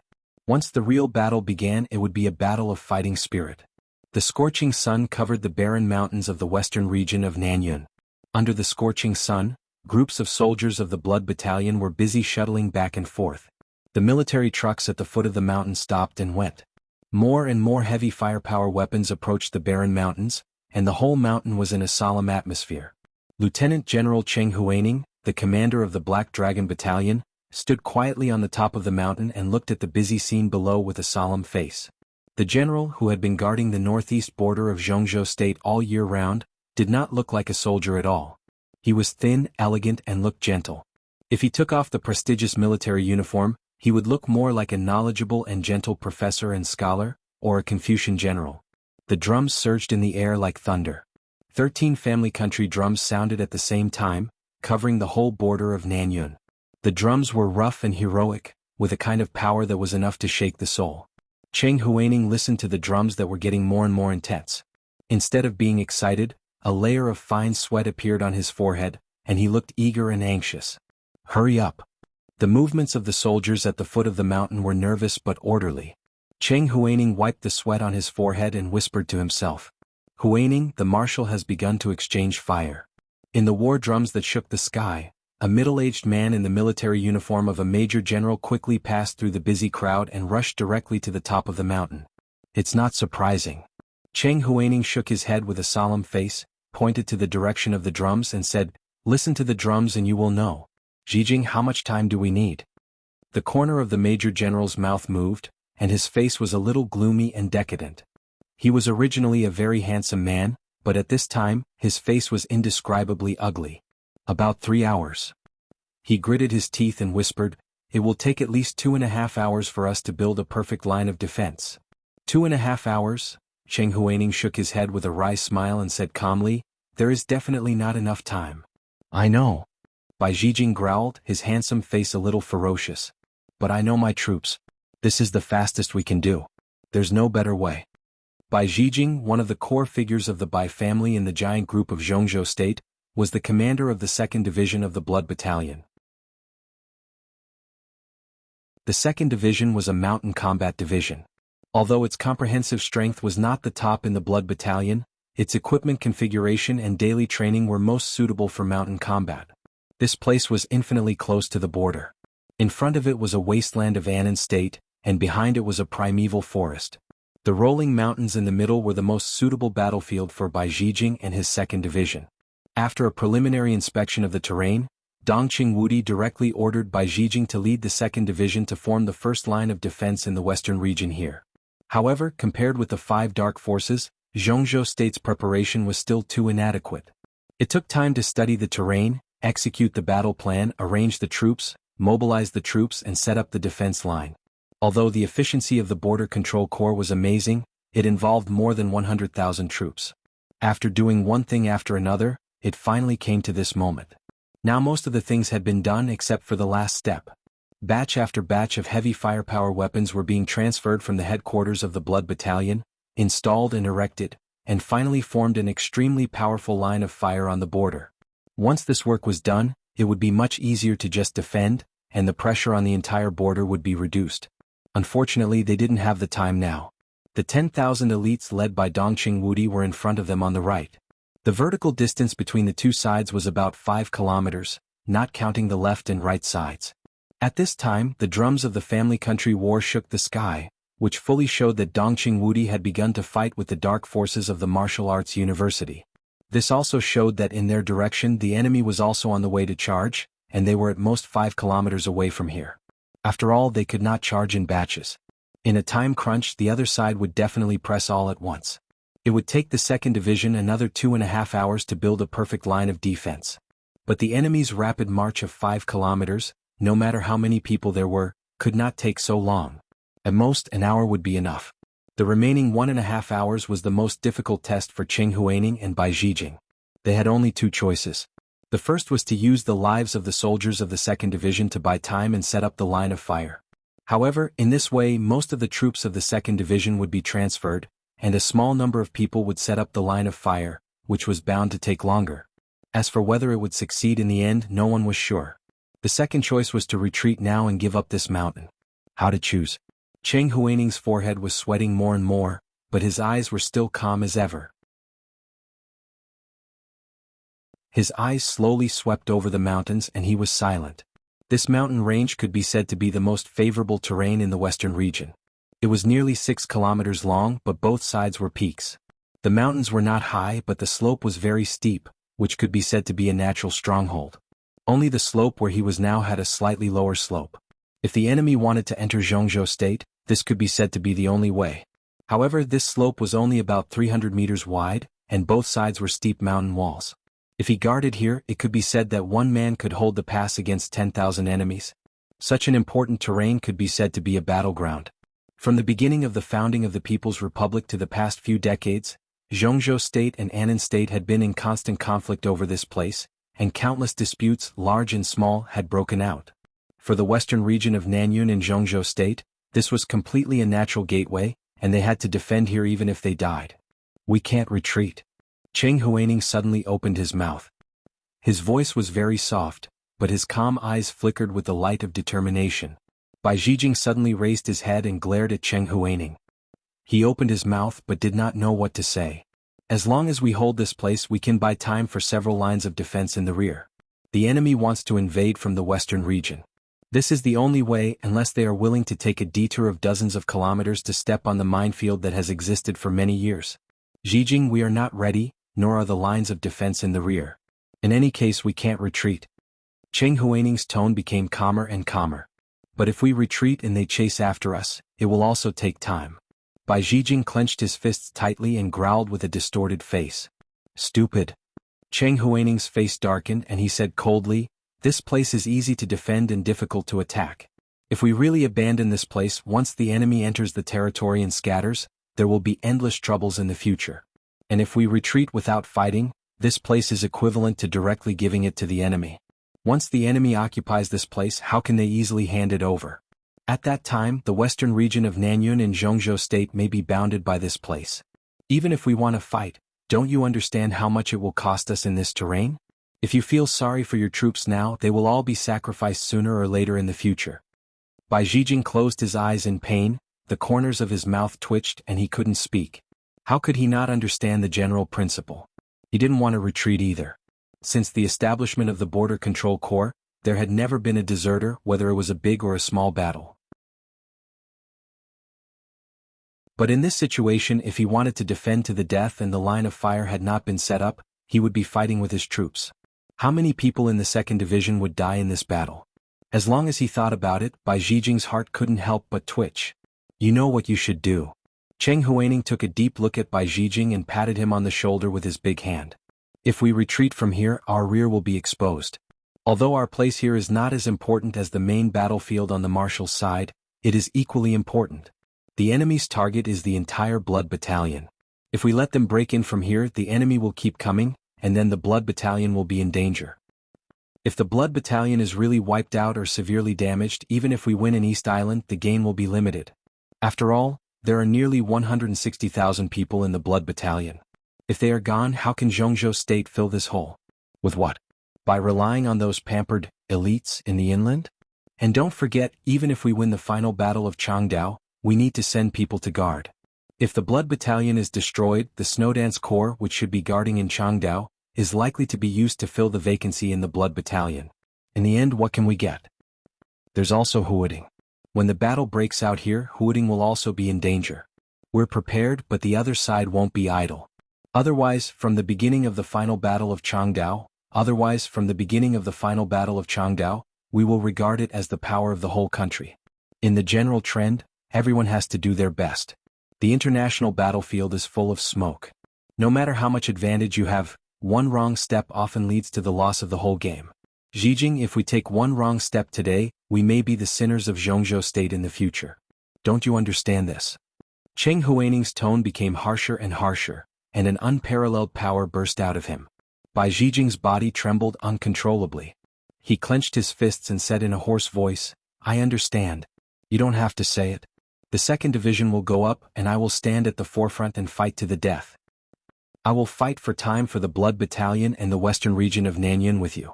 Cheng Huaining looked ahead with a gentle and elegant smile. At the end of his sight, a vast darkness gradually appeared on the Annan plain. Dust was rising and the earth was shaking. Let me do it. An old and gentle voice suddenly rang out in the mountains. The voice was not high, gentle and quiet, but it rang clearly in everyone's ears, calm and confident.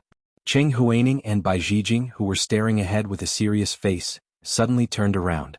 In their sight was the vast forest, the constant transport vehicles and the busy soldiers.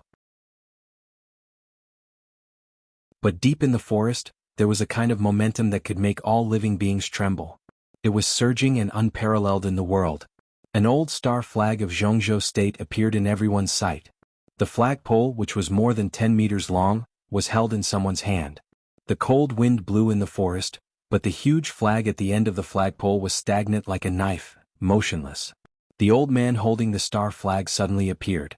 He walked out of the forest unhurriedly, but with every step, he crossed a distance of tens of meters and quickly approached the mountain range. That kind of trembling momentum kept rising, mighty in the valley of the western region, and the fighting intent soared to the 9th heaven. The scarlet flag, which was stagnant like a knife. The shabby clothes. The old face. The fighting intent soared to the 9th heaven. At this moment, the man and the flag seemed to fill the whole world. He was indomitable. Stop. The outermost patrol soldiers finally reacted. They subconsciously held up the guns in their hands and pointed at the old man. In the face of the great battle, an unidentified but ridiculously strong old man came to the battlefield alone with the star flag. This matter was weird. The patrol soldiers would never believe that the old man was one of them because of a flag in his hand. Who are you? Among the patrol soldiers, a first lieutenant held the gun in his hand tightly and looked at the old man in front of him calmly. I am. The old man held the flagpole and stood in front of the patrol team. His eyes seemed to be in a trance. I'm a veteran of Jianghu State. His eyes stared deeply at the mountain range ahead and he whispered, My name is Li Honghe. 19 years ago, my son was sacrificed in this mountain range in front of us. It was a sacrifice. When he said these two words, the old man's tone was particularly clear, with a kind of stubbornness. Li Honghe. The first lieutenant was stunned. He held the gun and muttered to himself subconsciously, It sounds a little familiar, Li Honghe smiled, grasped the flagpole in his hand and said calmly, "More than 20 years ago the Border Praetorian Corps was established at my suggestion." He ignored the dull soldiers and took a step forward. His figure had appeared directly at the foot of the mountain. He finally slowed down, but his momentum was rising. Cheng Huaining stared at the old man in front of him, his body trembling uncontrollably. He had never thought that he would actually see His Highness, who lived in seclusion at the border of the Southern Cloud, in such a scene today. He entered the Invincible Realm at the age of 38, killed 6 superiors of the Invincible Realm in his life, ranked first on the Divine List for 10 years, fought hundreds of battles in his life, and never tasted defeat. He guarded Jianghu State, suppressed North America, dominated the African continent, looked down on the heroes of South America, and suppressed an era. That was the most glorious first half of his life. His radiance was boundless and he was invincible. He was Li Honghe. He was the former god of war of Jianghu State. They were the veterans of Jianghu State today. It was the belief of everyone in this era. Cheng Huaining was in a trance. Vaguely, he seemed to have returned to more than 20 years ago, to the time when he had just joined the Border Praetorian Corps. At that time he was standing beside another highness, and he was personally awarded the rank of lieutenant colonel by this highness. At that time, the face in front of him was not old, and every move he made was filled with vigor and domineering fierceness. At that time he personally wore the insignia on his shoulder. He said with a smile, "Young men are good. Do a good job and protect the country." That was the most glorious era of the Li family. That was the era when the Wang family of Beihai and the Li family joined forces, and the whole dark world was under their feet. When that era passed, when the light of the Li family dissipated, time rumbled silently and passed quickly. In the blink of an eye, nearly 20 years had passed. The former god of war of Jianghu State was no longer there. Now, what appeared in front of him was a white-haired veteran of Jianghu State. Grievance, helplessness, desolation, he fell from the peak to the dust, and from the god of war to a veteran. This old man had dedicated everything to Jianghu State. No matter what he had experienced, he had been silent from beginning to end, with no regrets. But the former god of war was no longer there. There was only a veteran holding a national flag. In his sight, Li Honghe was still walking slowly from the foot of the mountain to the top. But Cheng Huaining did not know why his face was already full of tears. For the flag that had been worn out in 20 years of wind and frost. For the veteran in front of him. At this moment, Cheng Huaining was no longer the commander of the Black Dragon Battalion, nor was he a lieutenant general of Jianghu State. In front of this veteran who risked everything for Jianghu State, he was just a veteran. A veteran who joined the Border Control Corps in the first batch and had always existed and been fighting. The mountain wind was blowing and the top of the mountain was silent. An agitated and crazed voice with a sobbing tone resounded on the peak of the mountain, as if it had exhausted all of its strength. Cheng Huaining, a veteran of the Border Control Corps, pays respect to your highness. Bai Zhijing, a veteran of the Border Control Corps, pays respect to your highness. Lu Chuanhai, a veteran of the Border Control Corps, pays respect to your highness. Fu Guoqiang, a veteran of the Border Control Corps, pays respect to your highness. On the top and the bottom of the mountain, one figure after another knelt on one knee on the way Li Honghe walked. They used all their strength and roared hoarsely. It was a kind of fanatical roar, close to faith. This was the oldest group of people in the 2nd Division. None of them had a military rank lower than lieutenant colonel. Everyone's military rank was higher than the current Li Honghe. But now they were just veterans. The flagpole in Li Honghe's hand shook slightly, and then froze again. "Get up." Li Honghe walked slowly to the top of the mountain and said softly in a gentle tone, "You're good." Everyone's faces were flushed with excitement, and they roared with all their might, "We're willing to follow your highness to kill the enemy." "No need." Li Honghe didn't look back. He passed by Cheng Huaining and Bai Zhijing, stood at the forefront of the top of the mountain and said softly, "Hurry up to build a line of defense. I'll block them, but my time is limited. You have to hurry up." "Your Highness." Cheng Huaining's voice trembled slightly, and Bai Zhijing's expression suddenly changed. "You go and help too." Li Honghe chuckled and said in an unquestionable tone, "Hurry up. I don't have much time." Cheng Huaining still wanted to say something, but Bai Zhijing beside him had already tugged at his sleeve and shook his head slightly. Li Honghe didn't look back and walked slowly down the hill alone. Dust rose from the wasteland in front of them.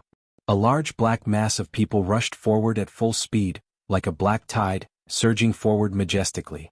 The enemy had no flag and didn't wear military uniforms. Li Honghe couldn't tell who they were, and he didn't bother to identify them. No dark force could mobilize so many people on the border of Jianghu state. Most of them, no matter what their current identity was, were just a disguise. They had only one real identity. Li Honghe smiled and thrust the flagpole in his hand into the ground.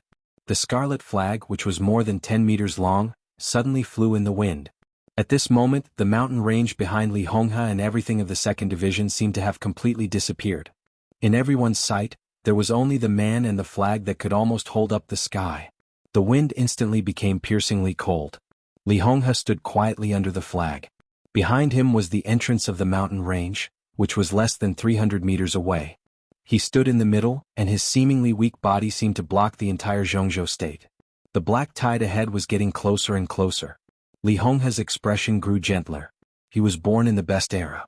From childhood to old age in this life he carried not only the glory of the Li family, but also the pride of the Li family. The god of war of Jianghu state fought for the country. The obsession of the Li family was concentrated on him, and maybe it would disappear from him. Li Guangtu was an ambitious man of his generation. He might be willing to sacrifice everything for the Li family, but his character was destined not to be a soldier who would do anything to defend his family and country. He had ambition and desire. When he established the Border Control Corps, Li Honghe hoped that he could find his mission and responsibility in this pure atmosphere of iron and blood. But in the end he didn't really commit treason, but he died. Li Qianlan's future was still uncertain. And his childhood experience also doomed him to be as loyal and stubborn as Li Honghe to guard the country. In the end, it seemed that Li Honghe was the purest of the 3 generations. Whether he was the god of war or a veteran, what he did was to protect the country. He had a clear conscience. Impartial, never annoyed. I've been indecisive all my life. If I can die here in battle, it's my end. In the wind, Li Honghe whispered to himself, and his wise eyes were full of freedom. The black tide in front of them surged forward in a frenzy, as if it could topple mountains and overturn seas. It was unstoppable. Li Honghe's slightly stooped body suddenly straightened up and reached out to grab the flying flag. It swept across. The flag streaked across the cold wind and exploded in the wilderness like a thunderclap. The world trembled. A sword energy nearly 100 feet long rose to the sky in an instant. The boundless sword light rushed into the black tide formed by the crowd in front of them with an incomparably heroic momentum. The sky was about to collapse under the sword light. The vast sword light tore the sky apart, bringing with it a large amount of blood rain that rained down unscrupulously. The endless black tide rushed forward, stepping on the bodies of their companions, and the sound of killing shook the sky. Li Honghe waved the star flag in his hand wildly.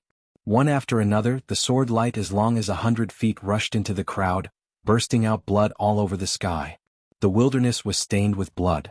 The flag was stained with blood. The sword light surged like a waterfall. The flag danced like a dragon. Fight to the death.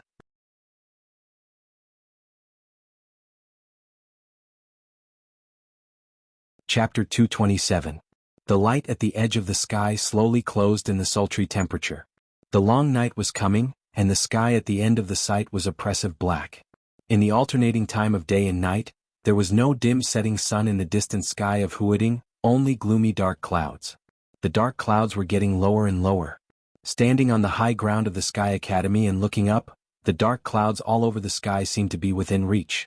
If you stared deeply, you could even vaguely see the blue lightning brewing inside the dark clouds. In the classroom on the top floor of the number 3 teaching building of the Sky Academy, Zhuang Huayang looked through the window at the lower and lower dark clouds above. With a complicated expression, he sighed softly with some worry. It's going to rain tonight. It's normal for the weather to change. Headmaster Zhuang is also a person who has experienced storms and we have prepared umbrellas. Why should you worry? Yi Dongxing, who was known as the god of army in Jianghu state, slowly came to Zhuang Huayang and said with a kind smile. The god of army of Jianghu state, who was born in the southeast group but was now highly relied on by all parties, looked a little ordinary. But at this time, dressed in a military uniform, his every move carried an indescribable spirit. It was not the arrogance and fierceness of a warrior, but the deep and elegant wisdom and calmness. It was simple, but it gave people a feeling that everything was under control. I'm getting old, and the older I get, the more timid I become. Zhuang Huayang laughed at himself, turned to look at Yi Dongxing and said with a smile, I'm not as confident as Marshal Yi. It's windy and rainy tonight and our umbrellas are still a little small. I'm afraid that they will break. Yi Dongxing smiled and squinted at the figure standing in front of another window. He said with a smile, "Old Gu, did you hear that? The headmaster thinks your umbrella is not big enough. If you can't protect the Sky Academy tonight, the headmaster will get angry. Don't blame me for not reminding you. There's no other way." Gu Xingyun, who was also looking out of the window with a solemn face, said lightly, "All the elites of Kunlun City have come out. Tonight we will do our best and die without regret. If someone didn't want to preserve his strength, what's the big deal even if the wind and rain were 10 times stronger tonight?" Yi Dongxing's expression did not change and he said softly, "Your Highness, you're too serious. Now everyone is going all out. How can there be any preservation of strength?" Gu Xingyun's elegant and almost gentle face showed a sneer. He did not look back but asked sharply, "Go all out? The Wang family of Beihai?" The smile on Yi Dongxing's face gradually became faint, and even his tone became rigid, like an official statement without substance.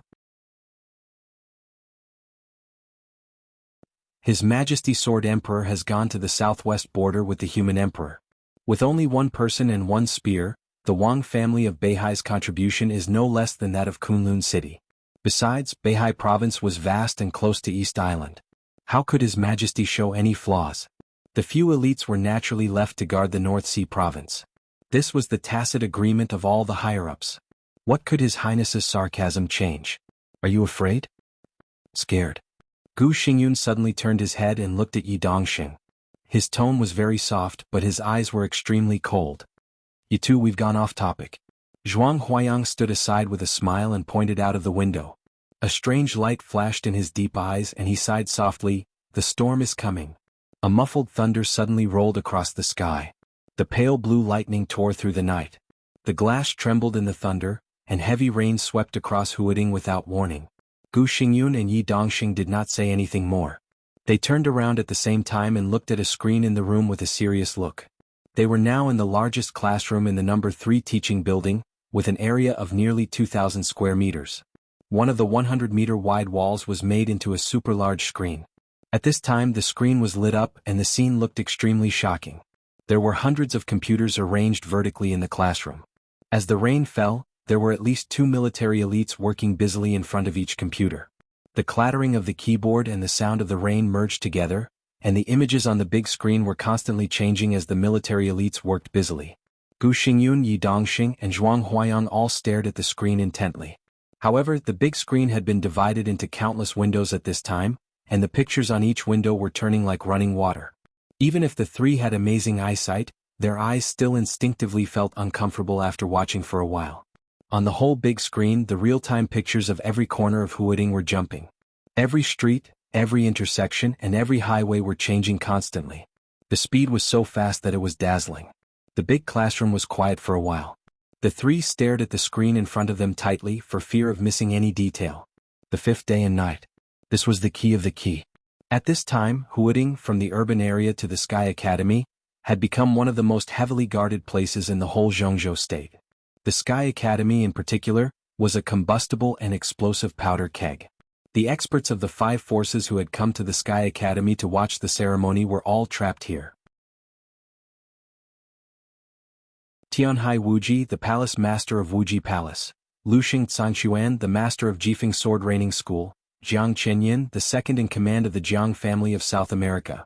Chaos, the commander of Knights Templars. Huan Kong, the master of Fantasy World. There were 5 experts of the Invincible Realm, not to mention the experts of the Thunder-Shocking Realm they brought. The Sky Academy had not been idle during this time. These people had special identities and were extremely honorable. Naturally they could not be killed. Not to mention whether it would lose the demeanor of a superpower, even if Zhongzhou state did not care about it, it would be difficult for it to bear the consequences of killing them. They came to Zhongzhou state just to watch the ceremony. If they really died in Huading, perhaps the special warfare system of Zhongzhou state would be unable to move within their sphere of influence in the future. After all the dark forces had intricate inside stories behind them. It was not kind to trap them. If they were really killed when they came to watch the ceremony, Zhongzhou state would have made countless enemies at once. However, although they could not be killed, Zhuang Huayang did not make them feel better. He invited Yu Donglai, one of the former sacred guards of the Li family, to the Sky Academy, and almost every day he tampered with their meals. Yu Donglai was known as the Poison Doctor and was famous throughout the Dark World. When it came to using poison, he was definitely regarded as a guru. However, it was really difficult to poison 5 experts of the Invincible Realm and dozens of experts of the Thundershocking Realm without being noticed. Even Yu Donglai tried his best to prepare the poison and carefully controlled the dosage. The poison concocted by Yu Donglai did little harm to the body and would only reduce their physical strength. But the most important toxicity was to erode the spirit. The spirit determined the will, and the will was as important as the strength in martial arts. If the will was not focused enough, the strength could not be exerted, and the combat capability was destined to be greatly reduced. This kind of poison was the most difficult to be noticed, but the shortcoming was that it took effect slowly. For many days, those prisoners with special identities had been eating this kind of poison every meal, but the effect was not great. The combat capability of the 5 experts of the Invincible Realm and those experts of the Thundershocking Realm might decline, but not by much. At least the 5 experts of the Invincible Realm, even if they were not at their peak, their combat capability was definitely above the half-step Invincible Realm. This was already the maximum toxicity that the poison concocted by Yu Donglai could exert. Now Wang Tianzong had gone to the border of Jianghu State, and the master of Samsara Palace was said to have left the Sky Academy to heal her wounds in secret. Gu Xingyun was the only expert of the Invincible Realm in the entire Sky Academy. In the case that the defense of the Sky Academy was empty, even if the 5 experts of the Invincible Realm were not at their peak, they were still 5 horrible monsters for Jianghu State. If they took advantage of the chaos to break out, it would be a disaster for the entire Huading. They might not know the situation inside the Sky Academy, but at this time, Huading was also turbulent with undercurrents. After all, as Tianhai Wuji and Luxing Zhangquan entered Jianghu State, a considerable part of the special warfare elites of East Island also lurked in Huading. During this time, Kunlun City issued a search warrant, and the entire special warfare system searched in Huading. Although many people were found, some escaped fish were still hiding in the dark. They were all in Huading, facing an excellent opportunity. If the 2 sides wanted to get in touch, even in the Sky Academy, they could still find a way. Now it was the 5th day and night of the 7-day period. The 5 dark forces seemed to have secretly reached a tacit understanding with East Island. During this delicate period, the 5 forces joined forces with Annan State to invade the border of Jianghu State. As soon as Wang Tianzong left, the Sky Academy and Huading suddenly lost a big deterrent force. If the hostile forces trapped in Huading and the Sky Academy could really break out tonight, they could still reach Changdao at this time. At that time, the final battle of Changdao might be at the last moment, and these experts who broke out were enough to change the result of the final battle of Changdao. Jianghu State was aware of the changes at the border, but it never thought that the changes at the border were actually caused by the 5 dark forces. This had never happened in the past decades, and the 5 forces could let go of their grievances and come together, which was enough to show their great determination and ambition. In the Battle of the Border, even figures of the Invincible Realm on the Divine List would appear. Wang Tianzong, who was originally in charge of Huading, could only rush to the southwest border to save the situation. As soon as he moved, Huading suddenly became empty. For a few days, the elites of Azura Path, Great Soaring Temple, Shadow Sect, Kunlun City, and other institutions could only rush to Huading to replenish the strength of Huading. And this group of people, in the plan, was originally the 3rd group of elites who rushed to East Island. Now they were used to defend Huading, and East Island suddenly became a little weak. After all, this situation was too big and there were too many variables. It could be said that one move in one part could affect the whole situation. Jianghu State, which had a very obvious advantage in the first move, suddenly became weak as the 5 forces invaded the border. The original advantage was not only wiped out, but if they couldn't defend Huading tonight, when this group of hostile experts arrived at East Island, the whole situation would be completely reversed and become precarious. Once the worst happened, not to mention East Island, Jianghu State was bound to suffer a great loss of vitality. Not to mention expanding outward, even defending the homeland would be a problem. At that time, the superpowers would take the opportunity to invade Jianghu State, and maybe the Battle of Changdao would happen again in Jianghu State. If things were really like this, then as the main promoter of the plot of East Island, Gu Xingyun would definitely be blamed, and the good situation would also be in vain. This might be the result that some people wanted to see, right? Staring at the screen in front of him, Gu Xingyun looked calm and elegant, but his eyes were full of coldness. This situation was not irreversible, but there was not much he could do. The Wang family of Beihai had become the key to breaking the situation. As the behind-the-scenes boss of the southeast group of Jianghu State, the Wang family of Beihai, which had the vague power of a country in Jianghu State, had been glorious for more than 500 years. Its deep foundation was enough to make everyone's scalp numb. Wang Qianzong went to the southwest border with the human emperor in his hand. Firmament, the enchantress, Black Pupil, and Wang Xingxiao entered East Island. The Wang family of Beihai had invested a lot, but this was far from all their strength. If the strength of the Wang family of Beihai could be invested in a large number, how could Jianghu State be so embarrassed? In recent days, more than one high-level official of Jianghu State asked Wang Tianzong to invest more combat power in Jianghu State, but the Wang family of Beihai was very firm. They clearly said that they would reserve their strength to guard Beihai province in a sensitive situation, and they did invest a lot. Even if everyone knew that the Wang family of Beihai was saving their strength, they had nothing to say. Every man for himself, and heaven and earth would destroy him. The general trend was turbulent, and the situation was changing. Who could be selfless? Even Gu Xingyun himself, as the war god of Jianghu State, thought that he could not do it wholeheartedly for Jianghu State. How could he ask Beihai province, which had a very delicate relationship with Jianghu State? Perhaps the Li family was the only one who could do this, right? Unfortunately, Kunlun City and the Li family were destined not to coexist in Jianghu State. A glaring blue lightning flashed on the big screen that was rotating rapidly. The lightning rushed up to the sky and exploded the surging river. Gu Xingyun's pupils shrank suddenly, and he subconsciously shouted in a low voice, "Window 27 replay." There was no need to replay it at all. A deep and crazy voice directly resounded through the night sky of the Sky Academy through the heavy rain. "Gu Xingyun, come out and fight." The loud voice shook the night sky, and the scene played back by Window 27 was the gate of the Sky Academy. A figure stood in the air above the river, and there was glaring lightning all over his body. He was not asking for a fight. It was an obvious signal. At the same time, on the continuously rolling screen, countless windows were in chaos almost at the same time. Many streets in Huading were attacked by unknown masters at the same time. Lightning and fire bloomed at every intersection. With violent explosions, cars and pedestrians were all crowded together, and the traffic of the whole city suddenly became chaotic. East Island elites hiding in downtown Huading began to break out in the rainy night. Zhuang Huayang quietly looked at the screen in front of him and said blandly, "The rain is heavy. In one night, I don't know how many small fish and shrimps can swim back to Changdao with this rain. When they get back to Changdao they will really become big fish." At this moment, maybe only Jianghu State's god of army Yi Dongxing could laugh. He chuckled and shook his head, saying slowly, "Headmaster, Huading is not far from Changdao, only separated by a sea area. It should be raining in Changdao now. The rain in Huading can't drown them, but not necessarily in Changdao." Zhuang Huayang was stunned for a moment. Gu Xingyun had already turned around. He stared at Yi Dongxing's bland face for a long time, and then said coldly, "You have a good plan." Yi Dongxing smiled blandly and didn't say much.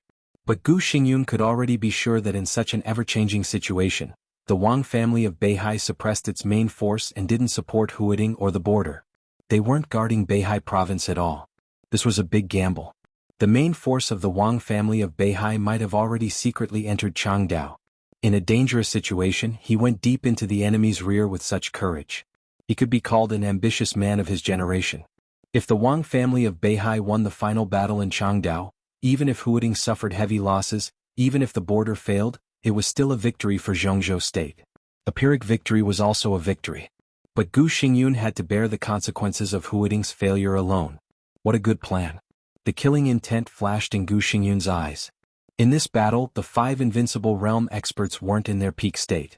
And he was seriously injured on the spot after the battle with the governor of Samsara. Although he consumed a bottle of precious potion that could be regarded as the foundation in Kunlun City and recovered more than half of his strength, he was still not in his peak state. This night, under this night rain, he was destined to be extremely difficult. "Gu Xingyun, come out and fight." In front of the Sky Academy, the seemingly reckless challenge rang out again, and the sound was like thunder. Boom. Before Gu Xingyun moved, a 6-story residential building in the residential area of the Sky Academy had been instantly shattered by a huge force. The 5 invincible realm experts trapped in the Sky Academy slowly moved forward in the ruins.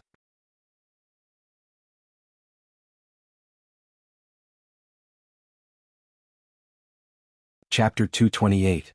A Bloody Battle. For every soldier of the Thunderbolt Battalion, when their Marshal, Dongqing Wudi, personally beat the war drum of the family and country, there was no way out of this war. Advance, or die. The sound of killing at the border of Nanyun shook the sky. From dawn to dusk, blood was spilled over every inch of land on the border. Decisive roars and gunshots roared wantonly, bullets flew, and light beams shuttled back and forth. Large crowds crowded together, trying to kill the enemy by any means necessary. The thick ice wall was broken in the moment it was condensed. Fire and lightning intertwined, rising and burning but quickly extinguished. Corpses fell to the ground in disorder. The pungent smell of blood was everywhere inside and outside the forest. The blood evaporated and dried up in the fire. The bloody battle lasted for more than 10 hours. When the sun was about to set, the whole sky became a strange blood-red color.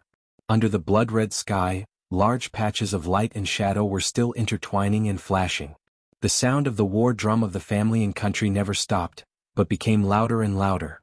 More and more people fell in pools of blood and were trampled into meat paste before they could even struggle.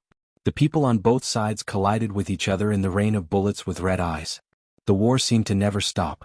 From a distance, in the flashing light and shadow, the vast battlefield was like a Shura purgatory with a gorgeous coat.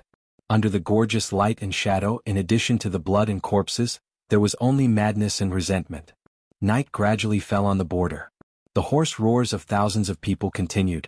The morale of the Border Control Corps soared, and they kept charging forward with reckless momentum. It was a madness that was enough to make anyone's scalp numb. They were so aggressive and radical that they ignored life and death. Boom, boom, boom. A strong roar sounded in the depths of the forest in the distance. More than a dozen brilliant streams of light cut through the dark night in an instant. The cannonballs dragged a fiery red tail flame over the crowd of the Border Control Corps and landed in the rear of the enemy. In the angry roar, ice walls appeared one after another in the blink of an eye behind the enemy. The airflow in front of the ice walls was compressed to the extreme. At the same time, at least 10 thunder-shocking realm experts took action at the same time to stop the shells falling from the sky. The cannonballs that were fired at the same time struck the ice wall with a ferocious light of death. The earth-shattering sound covered the entire battlefield, and the tall and thick ice wall was completely torn apart. Huge chunks of ice flew everywhere, and the densely packed crowd instantly exploded into waves of blood. Broken limbs flew into the sky along with the flames, and suddenly, a large, dazzling blank space appeared behind the enemy. There were some uncontrolled disturbances at the forefront of the enemy. How could the soldiers of the Border Control Corps let go of this hard-won opportunity? They roared and charged forward, and the 1,000-meter-long battlefront was forced back several hundred meters. Boom, boom. In the rear of the Border Control Corps, crazy artillery fire began to pour unscrupulously. Although the enemy occasionally fought back, their firepower was much worse than that of the Border Control Corps. The battle line, which was like a meat grinder, was forced to keep retreating. In the war that lasted more than 10 hours, the front line kept retreating and was about to withdraw from the territory of Jianghu State. Less than 300 meters behind them was the territory of Annan State. Cannonballs roared down from the sky one after another, and patches of the enemy were swallowed up by the strong explosions. There were more and more blank spaces in the rear of the enemy. In the headquarters at the rear of the enemy, a short commander's face became more and more unsightly. When the armed helicopters of the Border Control Corps slowly took off, the commander, who had been brewing his anger for a long time, could no longer hold it in and completely exploded. His short body jumped up from the ground and he shouted in English without any grace, "Bastards, all of you are bastards. When are you going to take action? Are you going to wait for all my people to die? My people have been fighting for more than 10 hours, and all the weapons and ammunition are running out. If you still don't take action, I will ask my people to withdraw." The commander's skin was dark and he was short, but his roar was full of energy, making everyone's ears buzz. He was not in a room but on the top of a mountain behind the enemy. Within a radius of several kilometers, this could be said to be the highest place. Standing on the top of the mountain and looking down, with the help of binoculars, they could roughly see the situation of the battlefield even through the dense forest. "Don't get excited, Mr. Yuan. You must know that this is a great war. Our losses may be heavy, but the results are equally brilliant. Because in this war we can not only destroy the Blood Battalion, but also half of the Thunderbolt Battalion. You know what this means? In front of the commander, a middle-aged white man in his 50s smiled and said softly, "This is not your loss, this is my loss. All of it is mine." The short commander said coldly, "You have lost a lot, but you have also destroyed enough enemies." A white woman glanced at the commander and said coldly, "There were not many people on the top of the mountain. To be exact, there were only 6 people. The Polar Ground Alliance, the Heroes Club, Knights Templars, the Jianghu family of South America and Fantasy World. Each of the 5 superpowers had 1 person, but at this time they were united. The 6th person was the short commander. 5 against 1. The commander did not have the advantage in terms of number or strength. But in the thick night he was not afraid at all. He just sneered and said, "So what? Even if we destroy the entire Border Control Corps, what can we get?" "Sorry." A soft voice sounded. Among the 5 superpowers, the man representing the Jianghu family of South America laughed softly and said, "Mr. Juan, you can't get anything because you and your troops are rebels." The commander's momentum suddenly stagnated, and then his whole body suddenly burst out with a fierce killing intent. In front of him, the representatives of the 5 superpowers almost took a step at the same time, intentionally or unintentionally, and stood together, looking at the commander in front of them coldly. Even if the rebels can't get anything, they shouldn't come to die. The commander looked at the 5 experts in front of him and said in a cold tone, "My troops have suffered heavy casualties and run out of ammunition. Now I think it's time for you to take action. You have the right to refuse, but I also have the right to withdraw from this war. Everyone, I give you 5 minutes. You know what to do." "I don't think it's time yet." The white man who spoke first shook his head and said, "This is not in line with our plan, Mr. Juan. You must cooperate with us or I will report your behavior to your president." "As you wish." The commander interrupted him with a sneer and said indifferently, "We are rebels. Do we need to care about other things?" He took out the walkie-talkie in his hand and looked provocatively at the 5 experts in front of him. He said mockingly, "You only have 3 minutes to think about it. I'll give you 2 choices. First, let your people press forward and fight with my troops. Second, kill me now if you think you can take over my command. We're all friends. There's no need to go this far, is there?" The middle-aged man from the Jianghu family of South America said with a smile. He picked up the binoculars and looked seriously at the battlefield below. After a long time he said softly, "Everyone, it's almost time. Mr. Juan is right. It's time for us to take action. Why don't we send our little butterflies to play with them first?" The other 4 people were slightly stunned. They were silent. Boom. A huge sound wave rang out from the back of the battlefield. Behind the Border Control Corps, there was a sudden burst of fire. Countless cannonballs rose in the air with trailing flames, like meteors, rushing into the enemy's rear one after another. The sky was illuminated by the fire. In the fierce explosion, the entire border was shaking wildly. It was like the end of the world.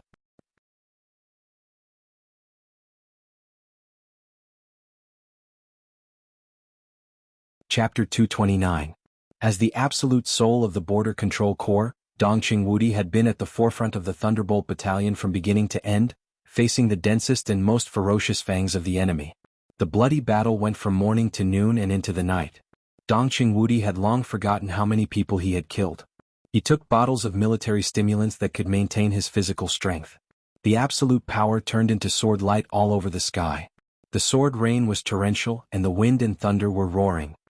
He had been standing at the forefront of the battle line, facing the splashing rain of blood and never retreating. Everyone in the Thunderbolt Battalion was following his footsteps. The elite army of more than 10,000 people seemed to be completely integrated with him. As long as he was still standing at the forefront, the people in the rear would not retreat even if they died. Advance. Advance like crazy. In more than 10 hours, Dongqing Wudi took the lead and directly pushed forward the battle line by nearly 6 kilometers, and the distance was still expanding. The number of the enemy was actually far more than the 10,000 people of the Thunderbolt Battalion. The enemy's number was even close to 40,000 people. The disadvantage of the Border Control Corps was the number, while the disadvantage of the enemy was firepower, combat capability, and morale. The firepower was barely bearable, but the combat capability and morale could not be made up. As the most elite large army of Jianghu State, the combat capability of the Border Control Corps was second to none in the world. The Thunderbolt Battalion was the trump card of the Border Control Corps.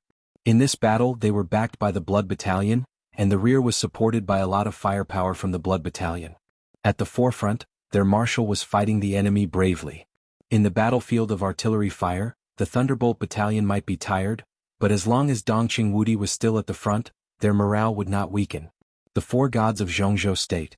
In terms of combat capability, Dongqing Wudi was far inferior to Gu Xingyun, who was known as the god of war. In terms of strategy, he seemed to be inferior to Yi Dongxing, the god of army. In terms of mystery, he could not compare with Situ Tsangyue, the hidden god. But Dongqing Wudi's killing intent and bravery could always burst out incisively and vividly at the most critical moment. He took the lead and would not retreat until he died. With him around, the entire Border Control Corps could erupt with an incredible fierceness and madness. He was the god of massacre of Jianghu State and also the soul of the Border Control Corps. There were nearly 3 million troops in Jianghu State, 5 theater of operations, an independent theater of operations, a Border Control Corps, and special forces of all sizes. In the past 100 years, no one had been as prestigious as Dongqing Wudi and his army. Just like before the Thunderbolt Legion marched in, Dongqing Wudi was saluting Jianghu State. But the Border Control Corps was saluting the marshal. Kill? In the blood-spattered night, Dongqing Wudi roared. His voice had long been hoarse, but it was indescribably majestic and heroic in the night. The artillery roared behind him and exploded into the enemy's rear. Dazzling shadows danced on the front line, and the intense gunshots became sparser and sparser. Only sword lights continued to flash on the battlefield. Dongqing Wudi had wounds all over his body. Blood gushed out of his body and some parts of his body had become numb. He took out the last bottle of military stimulant and poured it into his mouth. He waved the long sword in his hand, and his eyes became more and more fierce and frenzied. In his sight, countless enemies rushed up again, roaring and attacking him. These people could be regarded as elites, but most of them had not entered the 4 realms of martial arts. Not to mention the ice-condensing realm and fire-flaming realm, even the chi-controlling realm was pitifully small. Black clothes, no badges, no military flags, and no origin. Dongqing Wudi had seen several familiar figures in the crowd. They were the targets of Annan State that the Border Control Corps focused on. But now Scorpion in Annan State rebelled, and the Northern Army went south to quell the rebellion. Everything made sense. At least on the surface, these black-clothed enemies who suddenly appeared had no position and were only related to the 5 dark forces in the dark world. Dongqing Wudi didn't want to know who these people were. In his eyes, these people existed for only one purpose. That was to be cannon fodder to consume his own combat effectiveness. After more than 10 hours of fierce fighting, the elite experts of the 5 dark forces still hadn't appeared. When their physical strength was about to be exhausted and their ammunition was completely exhausted, the real battle had just begun. Dongqing Wudi wiped the blood from the corner of his mouth, and his eyes became more and more upright.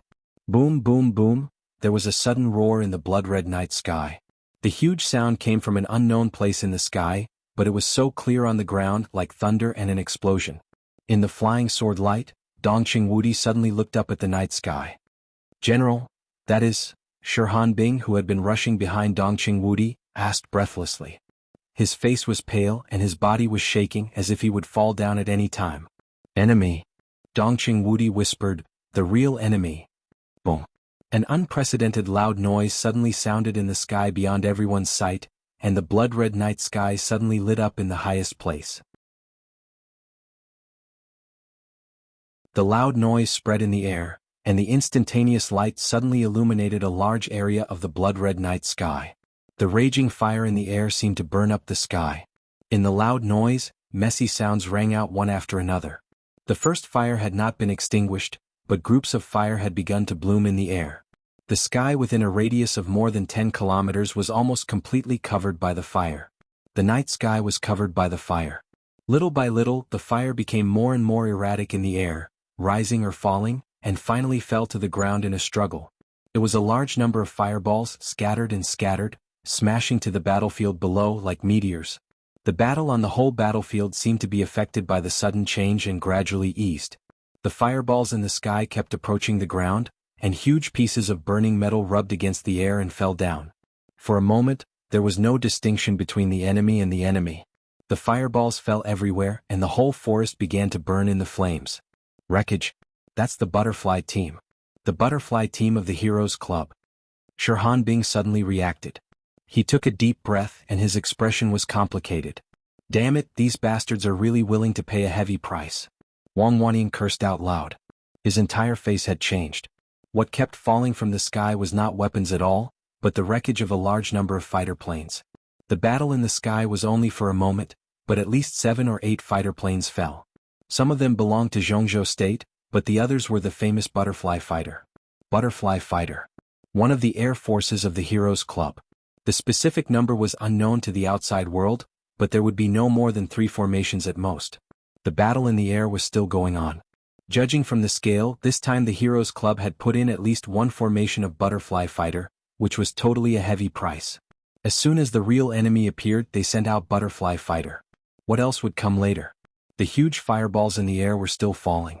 A section of a black wing burning with flames fell to the ground, and the raging fire instantly engulfed the forest for tens of meters. The corner of Dongqing Wudi's mouth twitched and he said coldly, "Eagle fighter." The eagle fighter of the Jianghu family of South America was not much less famous than the butterfly fighter in the Dark World. This kind of super force in the Dark World had always pursued the principle of quality over quantity. Whether it was eagle fighter or butterfly fighter, their advanced level could be said to be the best, which was also one of their strongest trump cards. If the butterfly fighter sent out a formation, the number of eagle fighter could not be much less. Since the 2 teams had put in a lot of money, the other 3 teams could not stand by and do nothing. Now in the air there were probably 5 formations of the best.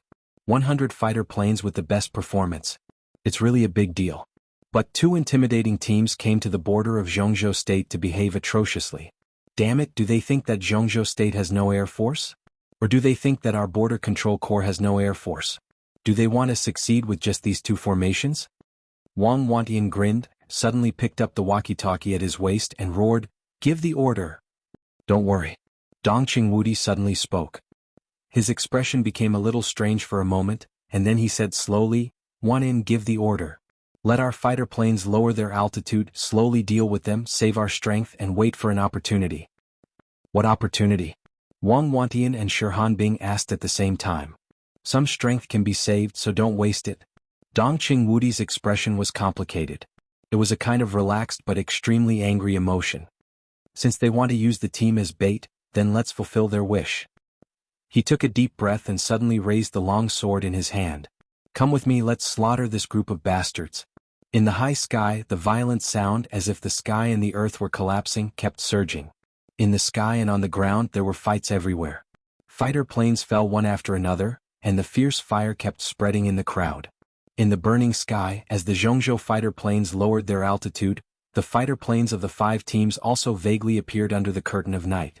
The light spots flying at high speed became more and more obvious. One advanced and one retreated.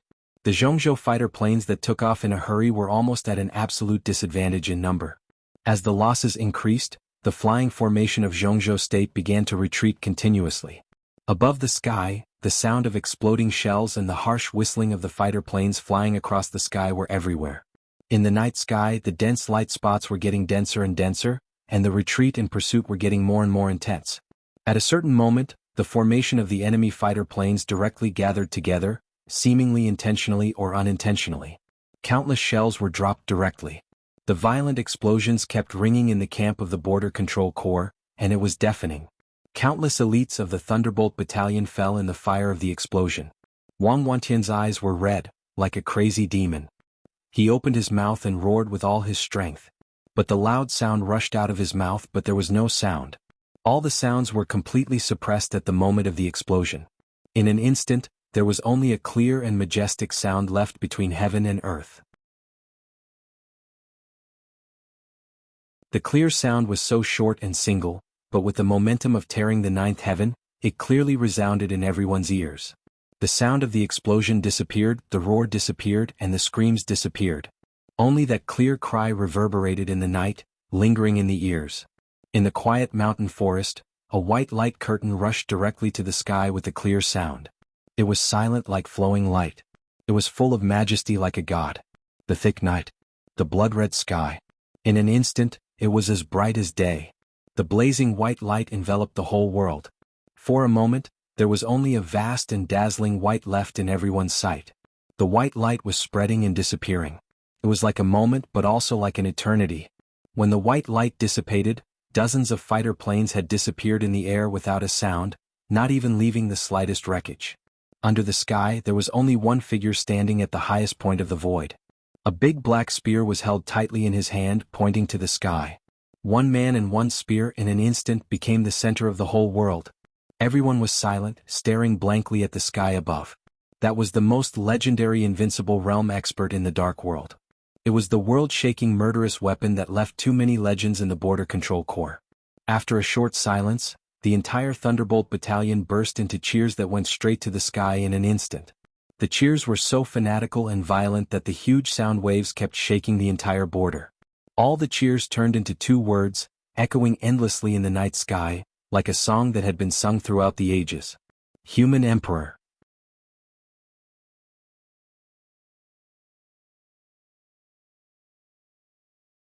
Chapter 230. The attack of the human emperor could be said to have changed the color of heaven and earth, turning the night into the day. The surging blazing white light hit the night sky tens of thousands of meters away. Anything tangible was turned into dust under the cover of the white light. More than half of the air forces of the 5 forces that had gathered together disappeared. This kind of power could completely destroy the world. This was the real world-destroying blow. As the number one person in the Dark World, even if Wang Tianzong could not exert the power of the ultimate form of the human emperor, the destructive power of his attack was also the peak of the combination of a person and a murderous weapon in the Dark World. The number one expert in the Dark World and the number one murderous weapon in the Dark World. When both of them were at their peak, Wang Tianzong had the spirit to regard all the invincible realm experts in the world as nothing with a spear in his hand. The white light that covered the night had already disappeared. Amidst the earth-shattering cheers, only that clear cry seemed to still be echoing. All the surviving soldiers of the Border Control Corps roared like crazy. They were absolutely loyal to Dongqing Wudi, but they also admired the legend of Jianghu State. For hundreds of years in Jianghu State, every clear sound of the human emperor meant a great victory for Jianghu State in some major event. Every time the Wang family of Beihai and the human emperor joined the battlefield, it also meant that Jianghu State would go all out in this event and fight for every inch of land. Nothing could make Jianghu State compromise. The aftermath of the clear sound of the human emperor had not dissipated. The cheers of the word human emperor had already been heard. The blazing white light dispelled the blood red in the air. It was another clear night over the Nanyun border. The moon was bright and the stars were sparse. Wang Tianzong stood in the void, bathed in the moonlight falling from the sky. In the loud cheers he slowly said, "Who is here? Come out and fight." The voice was calm and indifferent. The low voice instantly suppressed the cheers on the ground and spread in the whole field. It was majestic, calm and confident. The dark human emperor had turned into the form of an arm guard, covering Wang Tianzong's right arm. Wang Tianzong's expression was calm, and he slowly raised the long sword in his hand. The moment the sword energy rose into the sky, behind a large number of enemies, in the void at almost the same height as Wang Tianzong, a touch of darkness like a raging flame suddenly surged up. The dense night couldn't suppress the darkness. Instead, it was dyed even darker by the black flame. The void was twisting and shaking. The black flame spread like ink, dyeing the void and the dark night. A dangerous aura that was filled with ruthlessness and death swept through the world, vast and mighty. It became more and more obvious in the night sky. "It's almost time." An indistinct voice suddenly rang out in the night sky. It was a very low and deep English accent. Every single word was filled with an almost violent fighting spirit. Far from it.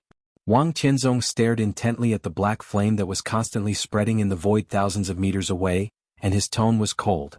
"The human emperor has moved. The cannon fodder is almost used up. It's time for our counterattack." The voice continued. It was icy cold and silent, and it seemed to have obliterated all emotions that a human should have. Not to mention the army of Jianghu State, even in the enemy camp, anyone who could understand English looked angry. They took off their glory and put on the black clothes they were wearing now. They fought and bathed in blood, but in the end they got the evaluation of cannon fodder. It was really sad. The black flame was silent, but it was spreading more and more violently. He was telling the truth. On this battlefield, even a half-step invincible realm expert like Dongqing Wudi was a nonentity in his eyes, not to mention ordinary soldiers. Why should he care about the thoughts of nonentities? Wang Qianzong slowly lowered his head. He didn't seem to care about the increasingly fierce black flame in the void at all. He just looked down at the black human emperor that had turned into an arm guard. The black human emperor was now lusterless. But as the black flame in front of it jumped, the black metal surface of the human emperor seemed to have a reaction and kept rippling. Wang Qianzong stroked the arm guard, expressionless. There were few records about murderous weapons in the dark world. The 13 murderous weapons usually appeared at the most critical moment, so some secrets that were not secrets were not widely spread. Especially about the origin of the murderous weapons. Only a few people in the dark world knew that the 13 murderous weapons came from the same source. They came from the same piece of metal, but they were different in size and color. This kind of rare treasure originally came from a superpower overseas. After its decline hundreds of years ago, it was robbed and finally divided into 13 parts. 19 years ago, with the destruction of the Li family's murderous weapon Infinite Sky, the 12 murderous weapons left today were all that was left of that piece of metal. For countless years, all the superpowers and even countries had been searching for this mysterious metal intentionally or unintentionally. But for hundreds of years, there was only one such piece of metal. Since it was divided, no new murderous weapons had appeared. The murderous weapons were made into guns, but they didn't need bullets. The energy they emitted was entirely the energy they absorbed. In short, murderous weapons needed to store energy, which was their biggest weakness. The last time the human emperor made a clear sound was more than a decade ago. The accumulated energy of more than a decade was vented with the firing of the human emperor tonight. As for when it could be used again, whether it would be a month or two, a year or two, it was the top secret of the Wang family of Beihai.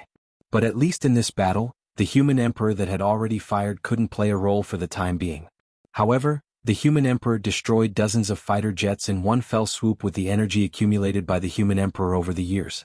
Such a result was not a disgrace to the reputation of the human emperor. And the most important thing was that those famous flying teams were obviously the bait left by the 5 superpowers for the human emperor. If the human emperor didn't move, the invincible realm experts hidden in the dark wouldn't come out to court death. No one knew how long this war would last. So Wang Qianzong simply used the human emperor to swallow the bait.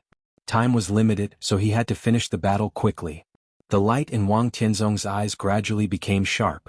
He ranked first on the divine list and should be invincible in the world. Even without the human emperor, he still had a sword. With a sword in hand, he was fearless. Even without the human emperor, you are no match for me. Arsis, do you really think a murderous weapon that hasn't been storing energy for a long time can do anything to me? Wang Qianzong slowly raised his head. Staring at the black flame in the void, his tone became colder and colder. From the first time he saw the black flame, he had already determined who the invincible realm expert who came to the border this time was. He didn't belong to any invincible realm expert from the 5 superpowers, but he was inextricably linked to Knights Templars.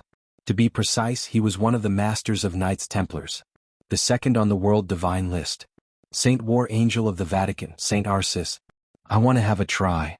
The deep voice, like a murmur, echoed in the sky. In the void, the black flame suddenly rose to the limit. The murderous weapon had been fully activated. The black flame was like a tide, and it suddenly set off a black wave as high as the sky. Wang Qianzong said no more and raised the long sword horizontally. This was a simple and old long sword that didn't look special. But as the blade was unsheathed inch by inch, the long sword suddenly burst out with unparalleled brilliance. This was a famous sword that had been around for less than 200 years. It was a famous sword that was made up of several broken swords from the Wang family of Beihai. The sword energy was shocking. The sword is called Listen to the Sea. There was a surge under Listen to the Sea. Boom. The black flame that dyed the whole sky suddenly vibrated. The moment the black flame wave twisted, in the void ahead, a tall and majestic figure suddenly appeared in the void. A black spear that was more than 1 meter long and shaped like a shotgun was held in his hand. He pointed the muzzle at Wang Qianzong and pulled the trigger without hesitation. There was a sudden explosion in the night sky. It sounded like a scream but also like a sigh. This was the murderous weapon that had made the Dark Knights suffer heavy losses in Northern Europe 5 years ago. It was also the murderous weapon that helped Knights Templars successfully withstand the great pressure of the Dark Knights. It was also the murderous weapon that belonged to Saint War Angel of the Vatican, Arsis. Chant of Death. The black flame surged and the starlight and moonlight were completely covered by the black flame. The black light almost enveloped all the space around Wang Qianzong in an instant.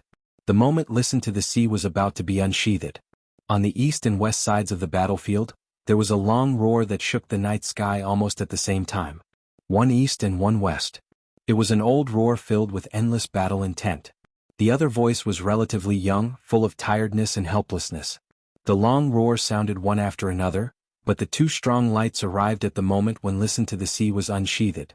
The sword energy was boiling in the air and the whole world was trembling. The infinite sword light surged in the east and the west, but the sword energy was incredibly from the same source. It was a different momentum, but it was almost the same sword chi and sword intent.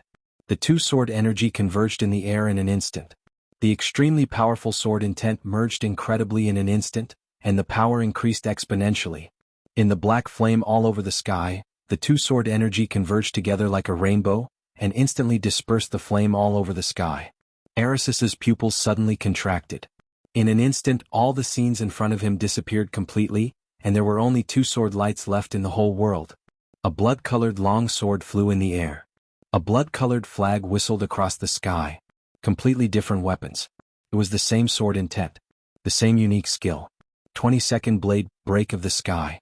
A flag and a sword flew from different directions and crossed a distance of thousands of meters. Originally it was not a joint sword, but when they merged together, it broke out in incredible power. The bright edge smashed the black flame all over the sky in the blink of an eye. The edge ran through the world, and the void was torn and broken inch by inch in the powerful sword light. The sword light spread. The black flame was broken. The peerless edge swallowed Arsis in an instant. It swallowed the chant of death in his hand. Li Hongha. There was a roar of extreme pain in the darkness. Wrapped by the bright sword light, Aris's body instantly retreated. A blood-colored star flag directly stabbed into Aris's abdomen. The flag fluttered and flew in the wind. Suddenly, two figures appeared in front of Wang Tianzong. Wang Tianzong calmly withdrew the long sword and did not look at Arsis. He just silently looked at the old man in front of him, with a complicated look in his eyes. Lin Fengting, who rushed to Jianghu state from Switzerland, also had a change in his eyes. The old man standing in the front no longer had the star flag in his hand.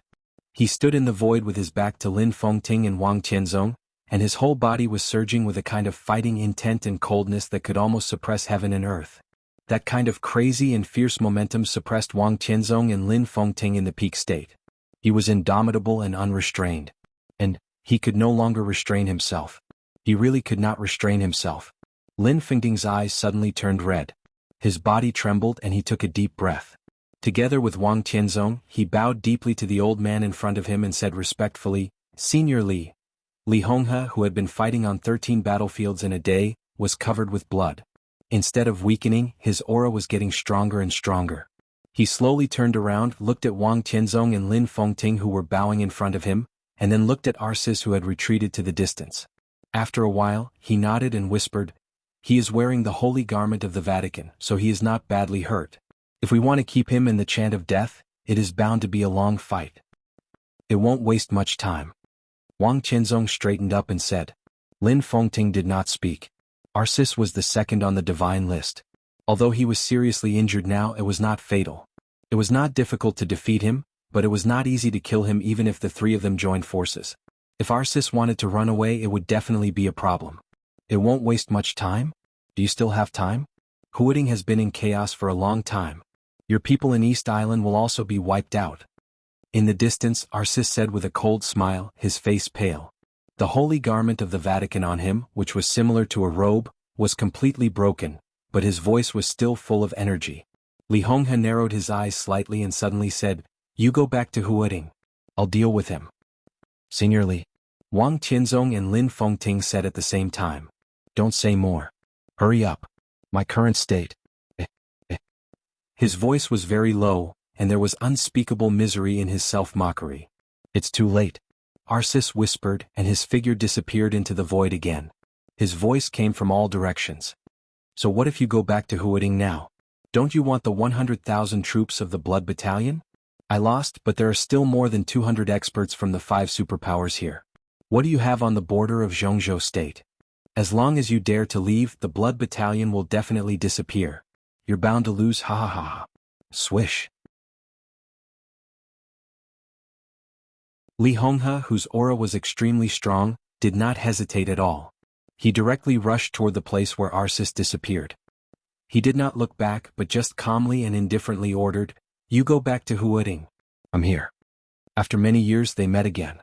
In the face of Wang Tianzong he did not talk about grievances. In the face of Lin Fengting he did not talk about the inheritance. At this moment, Li Honghe seemed to go back to decades ago. He was the war god of Jianghu state. On the battlefield there was only Jianghu state in his heart. Not enough. Who else? In Arceus's presumptuous laughter, the enemy on the ground and the battle team in the air gathered together.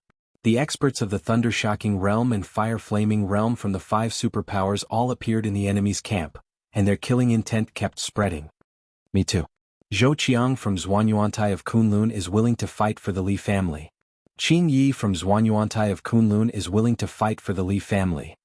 Lu He from Zhuanyuantai of Kunlun is willing to fight for the Li family. One voice after another suddenly sounded in the depths of the forest, shaking in the night sky like thunder. Dozens of figures appeared in the forest, men and women, old and young. Everyone was dressed in ragged coarse clothes. No one wore a military uniform, no one carried a military rank, and no one mentioned Jianghu state. They mentioned Zhuanyuantai of Kunlun and the Li family. "To your highness, to the Li family." The hoarse roar sounded in the night sky in unison, "To Li Honghe." These elites of the Li family who had lingered on the border for many years, were finally willing to fight for the Li family. Only for the Li family. After all, the knot in their hearts had not been untied and probably could not be untied. In the late night of the 5th day, the remaining Li family, with their glory that had long fallen into the dust, directly confronted the 5 dark forces in their heyday. How lonely the dark world without the Li family would be. You're tuning in to the Han Li's Wuxia Adventures YouTube channel. We're so grateful for your support, and don't forget to subscribe to join us on this incredible journey through captivating stories. Your generosity through donations truly makes a world of difference, as it's the primary source of revenue that allows me to expand and enhance this channel for you. Thank you from the bottom of my heart for being a part of this adventure.